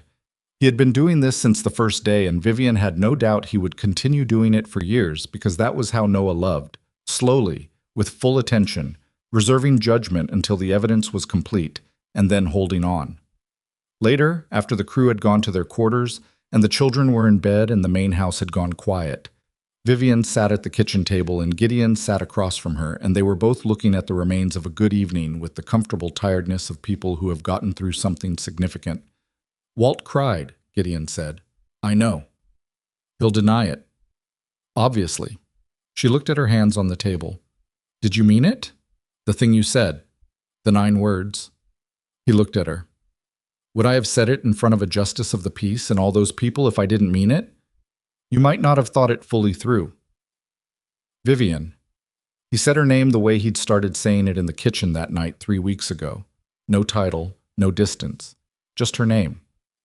"I thought it through before I ever said it to anyone." She looked at him across the table. "Noah's going to be difficult for a while still. He's figuring out where the line is between loving you and feeling like he's betrayed his father." "I know that." "You need to let him test the line. He needs to push against it to know it's real." "I know that too." He paused. "I've been patient with worse than a 9-year-old who loves his father." "He's going to be a better man for it eventually," she said. "The difficulty, it's going to make him precise." "I think so too." She sat with that for a moment. "Rosie's easier, but watch her garden. It's how she tells you what she's feeling. When she's happy, the garden gets elaborate. When she's worried, she weeds everything down to nothing." He nodded. "Ben adopted me on the 3rd day," Gideon said. "I think Ben is probably fine." She almost laughed. "Yes, Ben is probably fine." The fire in the main room had gone down to coals. Outside, the wind had picked up, the particular steady October wind that meant the nights were changing for real now, and winter was not far. "I need to tell you something," she said. He waited. "I was scared of this," she said. "Not you specifically. This. Wanting something again. I had 3 months where I genuinely believed, that wanting things was done for me, that I'd had my portion and the rest was just getting the children through." "I know," he said. "You couldn't have known that." "I saw it," he said. "Those first weeks. The way you worked. Like you were paying a debt you didn't owe. Like if you worked hard enough, you wouldn't have to feel anything." She looked at him. "I did the same thing," he said. "For 2 years after my wife died. 3 years. The ranch running on stubbornness and nothing else. It works for a while, she said. For a while, he agreed. She was quiet for a moment. Outside, the wind moved through the cottonwoods along the creek, and the lanterns they'd hung were probably swinging in it, she thought, the empty yard lit by moving light. Thomas was a good man, she said. I want you to know I believe that, even with the debts and the things he didn't tell me. He was a good man who made bad choices with money, which is not an unusual combination. She paused. I'm not comparing. I'm not keeping a ledger. I just want you to know that I'm not here because I've decided he was less than he was. I know that, Gideon said. I wouldn't want you to be. You're different, she said. Not better or worse, just different. He was all optimism and motion. She thought about the right word. You're still. You think things through before you say them. You count the cost before you pay it. Mostly, he said. There was one significant exception. The auction. Yes. She looked at him. That wasn't an exception, she said. That was exactly who you are. You'd thought it through. You just thought it through in about 45 seconds instead of a week. He was quiet for a moment. I saw your son, he said, on that platform, standing there like he was going to hold the whole world back by himself. He stopped. I've never had a son. I had a daughter for 8 months. She never... He stopped again. I saw that boy, and I just knew. The kitchen held that for a moment. She would have been 7 this year, he said. My daughter. Vivian did not reach for something to say. She just sat with him in it, the way you sit with a person in a thing that has no solution, which is sometimes the only right thing to do. I think, she said carefully, that the people we lose stay in the spaces we leave for them. I don't know how else to say it. Thomas is in how Noah holds himself. He's in the way Rosie looks at living things. He's in Ben's laugh, which I didn't notice for a long time, and then one day I did and I couldn't breathe for a minute. She paused. Your daughter is somewhere too, in what you do with who you are. He looked at her for a long time. I don't say things like that easily, she said. I'm not a person who says things like that. I want you to know it's true. I know it's true, he said. That's why you should be the one saying it. They sat in the warm kitchen for a while longer, and then they went to bed, and the ranch settled into its October quiet around them, and the lanterns in the cottonwoods swung in the wind all night. The winter that followed was hard the way Plains winters are hard. Not dramatically, not with a single terrible event, but with a sustained cold that got into the buildings and the joints and the feed supply and required daily management and daily ingenuity and daily decision-making about what to spend and what to save. Vivian managed it the way she managed everything, which was to see it clearly, plan specifically, and not spend energy on worrying about things she couldn't affect. They lost 2 horses in January, older animals whose age had met the cold at the wrong intersection. Gideon dealt with this the way he dealt with all losses, quietly, practically, with a grief he did not advertise but that she knew was there because she knew him by now. She found him in the barn on the evening of the second one, standing at the empty stall, and she went and stood beside him and didn't say anything, and after a minute he said, 15 years, that horse. And she said, I know. And that was the whole conversation, and it was enough. Noah turned 10 in February. They had a small celebration, Vivian's version of a birthday, which involved his favorite food, a specific task he'd been asking to be trusted with, and the particular attention of the adults in his life arranged in his direction for a day. Gideon gave him a length of good leather and spent 2 evenings showing him how to braid it into a proper bridle rein, working side by side at the kitchen table with the patient precision of a craftsman teaching something he actually cares about. Noah took the finished rein and looked at it for a long time. It's good work, Gideon said. You did most of it. You did your half. Gideon looked at the boy. Your hands are good. They know what they're doing already. You just don't trust them yet. Noah looked at the rein. Walt says that about the horses too, that you have to trust what your hands know. Walt's right. Noah looked up. He's right about a lot of things. Don't tell him that. He's already impossible. Noah's face did the thing that was increasingly close to a smile, a real one, not performed, the kind that arrived before he could decide whether to let it. Yeah, he said. Vivian was at the stove with her back to them, and she kept her back to them and kept working and let the moment be what it was. In March, Denny's leg pronounced itself healed, or healed enough. The favor he carried was minimal now, and Aldrich said it would continue to reduce, Denny had used his recovery to become, improbably, something of an expert in the breeding records Vivian had organized during his convalescence. The careful documentation of which animals had produced what and when that the ranch had been doing approximately and haphazardly before she had gone through it with the attention of someone who believes that records are not bureaucracy, but memory. These two, Denny said one afternoon, bringing her the ledger pages she had reorganized. He pointed to two entries. Their foals have all been the strongest ones we've sold. If we bred them again this spring, take it to Gideon, she said. I thought you... It's a breeding decision. Take it to Gideon. Show him the records. He went. Gideon listened, asked questions, consulted Walt, and made the call. The foals from that spring were among the best the ranch had produced in a decade. Denny became, quietly and without announcement, the person who maintained the breeding records, and nobody discussed the transition because it had simply happened the way things happen when a person finds something they're suited for and the people around them are paying attention. Rosie's garden woke up in April in a way that would have been considered extravagant by anyone who had seen the abandoned patch she'd started from. She had planned it through the winter at the kitchen table with a focus that impressed Hicks, who had grown up with a grandmother who gardened seriously and knew what it looked like when someone meant it. She had sketched plots and consulted Vivian on what the kitchen needed and negotiated with Walt for the use of a patch of the south field edge that got the right light. By June, the garden was producing enough that Vivian was putting things up in jars, which she hadn't had enough of anything to do since before Thomas died. Rosie had established a system for what went where and when, written in a child's handwriting in a small notebook she kept in her apron pocket, and she defended her system against well-meaning interference from anyone who tried it with the composed firmness of someone who knows what they're doing and does not require input. That child, Walt said one afternoon, watching Rosie instruct Pharaoh on the correct way to support a tomato plant he had leaned against wrong, is going to run something someday. She already runs something, Vivian said. He couldn't argue with that.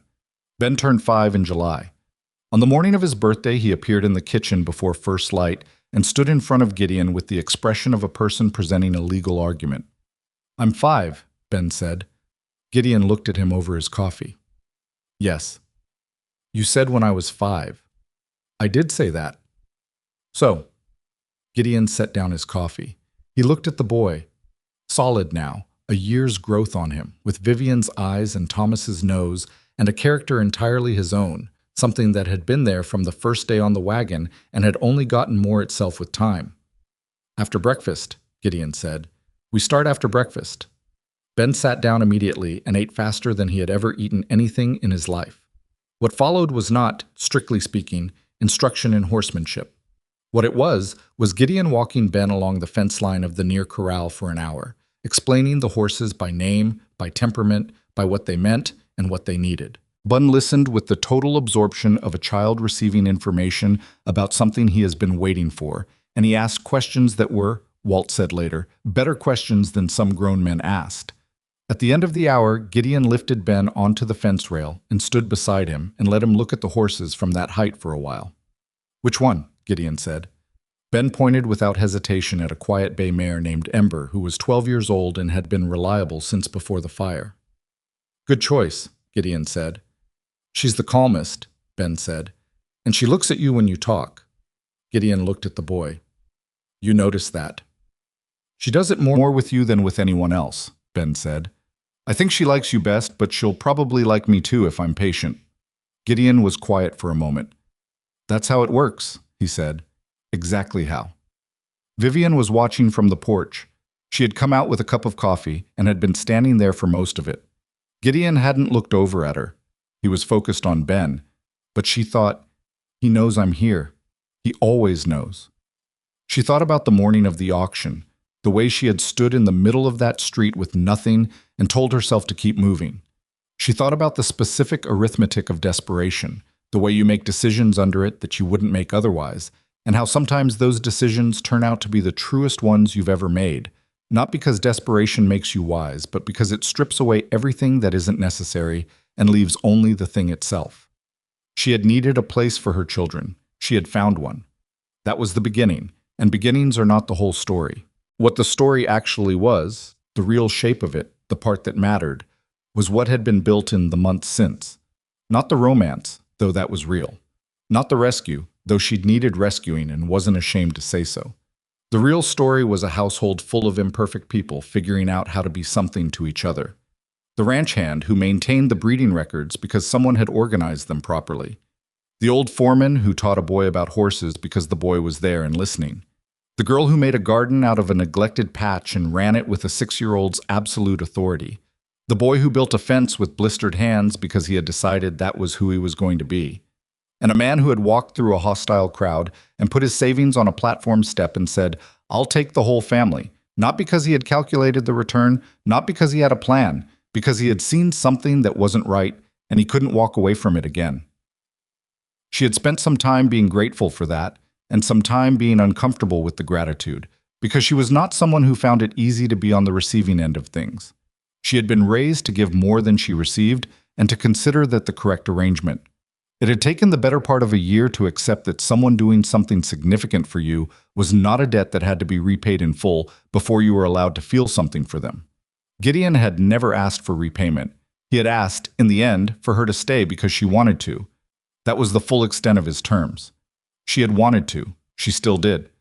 That was the thing she'd needed to arrive at on her own terms and in her own time, and she had, and here she was. The summer moved through its heat and its work and its particular abundance, and the ranch expanded in small but real ways. 3 new horses from the spring breeding, a second hand hired on in August to manage the additional load, the south field replanted and producing in a way that didn't erase the fire's damage, but wrote something new over it. Vivian and Gideon argued twice in August about the fall supply ordering, the second time with some heat on both sides, because they were both people who had opinions and the confidence to stand behind them, and they had not yet fully worked out where the lines were.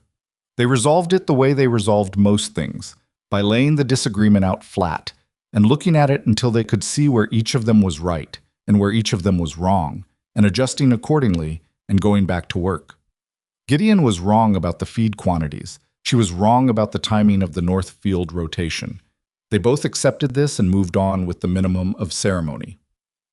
Noah watched both arguments and the resolution of them with the calculating attention of a boy learning how adults negotiate each other, and she was aware that this was a lesson he would carry somewhere, and she hoped it was the right lesson.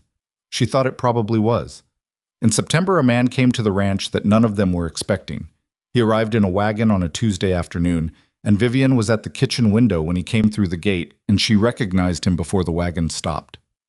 Pruitt, the man with the papers and the clean coat who had come to her door with the debt and the deputies and the particular pleasantness of someone doing an unpleasant job. She was on the porch before Gideon came out of the barn. Pruitt climbed down from the wagon and looked at the ranch and then at Vivian on the porch, and something went across his face that she couldn't quite name. "Mrs. Mercer," he said. He stopped. "Mrs. Hart," he corrected. "Mr. Pruitt." Gideon appeared from the barn, and Walt behind him. And the quality of the yard shifted the way it shifts when a ranch with 8 working men on it suddenly pays attention to one person. Pruitt looked at Gideon. "I have a document," he said. He seemed diminished somehow from the man he'd been on that morning, less certain of his own authority. "From the county court, regarding the final settlement of the Mercer estate." He held it out. "There was a miscalculation in the original debt figure." Vivian went still. "A miscalculation," Gideon said. His voice was flat. "Yes. One of the promissory notes that was counted against the estate was in fact settled before Mr. Mercer's death. The payment was recorded incorrectly in the creditor's ledger."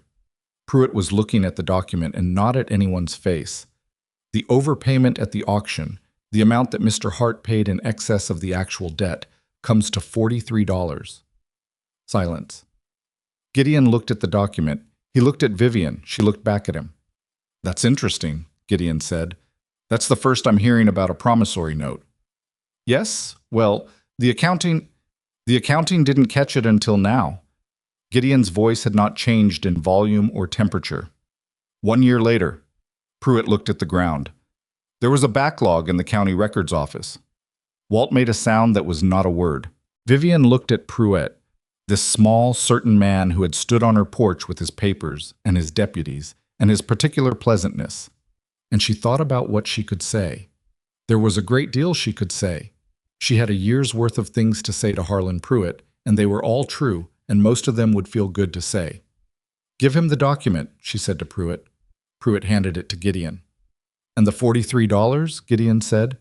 Pruitt reached into his coat and produced a small envelope. Gideon took it. He looked at it for a moment.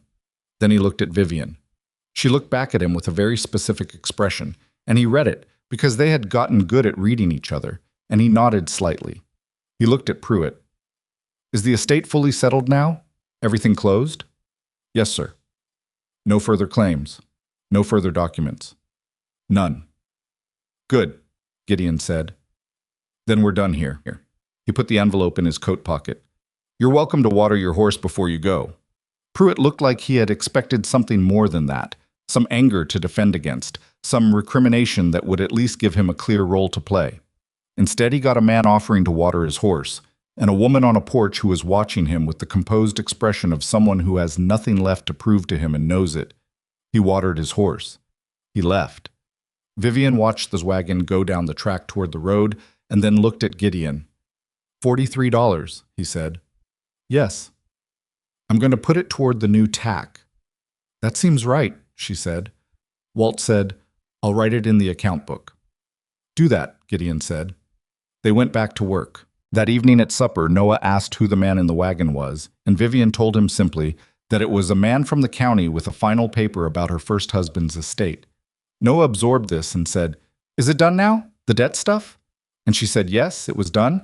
Everything was settled, and he nodded and went back to his food with the expression of someone who has closed a drawer and is satisfied it will stay closed. Rosie was watching him from across the table. After supper, when the table had been cleared and the crew had gone to their quarters and the main house was settling into its evening sounds, Rosie appeared in the kitchen where Vivian was finishing up. Mama, she said. Yes. Is Noah okay? He's okay. Vivian looked at her daughter, 7 years old now, with her mother's practicality and something else that was entirely her own, a quality of attention that went deeper than her age. Why? He was holding the watch at supper. He does that when he's thinking about Daddy. Vivian was quiet for a moment. He thinks about your father, she said carefully. That's good. That's the right thing. I think about him too, Rosie said, but different from Noah. How? Rosie thought about it with the seriousness she brought to serious things. Noah thinks about him like he's trying to remember exactly, every detail. Like if he stops trying to remember exactly, he'll forget. She paused. I think about him like he's in the sunflowers. Not exactly, just there. Vivian looked at her daughter. Is that wrong? Rosie asked. No, Vivian said. It's not wrong. It might be the wisest thing I've heard anyone say all year. Rosie seemed satisfied with this. Okay. She went to find her brother. Vivian stood at the kitchen window and looked out at the dark yard and thought about what her daughter had just said, and about Thomas and the sunflowers, imprecise and present, and about all the people you love who become part of the texture of things after they're gone. Not gone exactly, but distributed, settled into the details of living like something that has been dissolved into water and is now simply the water. She thought, you don't carry them. You become the kind of person they helped you be, and you carry that. She thought, that's enough. That's actually enough. Gideon appeared in the doorway. He had been in the barn for the last hour, and he was dusty from it, and there was hay in his hair that he didn't know about, and his face was relaxed in the way it was relaxed in the evenings when the day was done and the next one hadn't started yet. Rosie and Noah are on the porch, he said. She's making him look at the stars. She does that when he's in his head too much. Does it work? Usually. He came into the kitchen and poured himself a glass of water and stood near the window beside her, looking out at the dark in the direction she was looking. Pruitt's visit, he said. You're all right? Yes. She thought about it. I think I needed it to be done. Officially done. There's a difference between something being over and having a piece of paper that says it's over. Yes. I don't feel what I thought I'd feel, she said. I thought I'd feel angry or vindicated. I just feel, she searched for the word, finished with that part. He looked at her. Ready for the next part, she said. He nodded once. He reached out and took her hand, just held it, not dramatically, in the easy way of people who have been doing this long enough that it requires no thought, and they stood at the kitchen window and looked out at the dark prairie together. From the porch, she could hear Rosie's voice, patient and instructive, naming stars or making up names for them. With Rosie, it was sometimes hard to tell which. And Noah's voice, lower and occasional, asking a question or not arguing for once, just listening. And Ben's voice, from somewhere above, calling down through the upstairs window that he could see the stars too from his bed, and did that count? Gideon called up, without moving from the window, "Yes, that counts." Satisfied sounds from above. Vivian thought about the auction platform, about the auctioneer's hand on her son's collar, about standing behind the rope barrier and watching the bidding like she was watching her own life be taken apart piece by piece, and having nothing to stop it with but her voice, which nobody was listening to. She thought about a man walking through a crowd with a leather pouch, and no plan except the one he'd made in 45 seconds on a horse at the edge of a town he'd ridden into for farrier supplies. She thought about 9 words said under a cottonwood tree in October light. She thought about what you build after the worst day of your life, when you have nothing but 3 children and a street to stand in and the bare fact of still being there. She thought about how building it looks nothing like you expect. Not clean, not smooth, not a straight line from broken to whole, but a wandering, difficult, frequently exhausting process of putting one thing next to another and seeing whether it holds and fixing it when it doesn't, and keeping going when you're not sure it's worth it, which it always is, but you can't know that until you're further along. You can't know it from the auction platform. You can only know it from here. She looked out at the dark ranch, the barn with its repaired south wall, the east corral with its rebuilt fence, the garden putting itself to bed for the winter, the cottonwoods along the creek where the lanterns had swung on an October night. And she thought, this is what we built, all of us, together, from very little. It was not perfect. It would never be perfect. Gideon still sometimes sat with his losses in the quiet of the evening in a way she could see but couldn't reach. Noah still pressed his father's watch through his pocket when something was hard.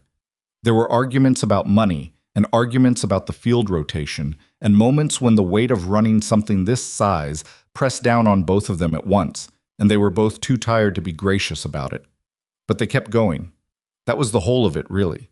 They kept going, and they were honest with each other, and they did not pretend that the hard things were not hard, and they showed up the next morning and worked. The stars were out fully now. Rosie's voice had gone quiet on the porch. The ranch was settling into its night sounds. Vivian thought about what she would say to herself if she could go back to the woman standing in the street that morning with nothing, which she couldn't and wouldn't if she could, because you don't get to skip the hard part, and you wouldn't want to, because the hard part is what makes you know the value of what comes after.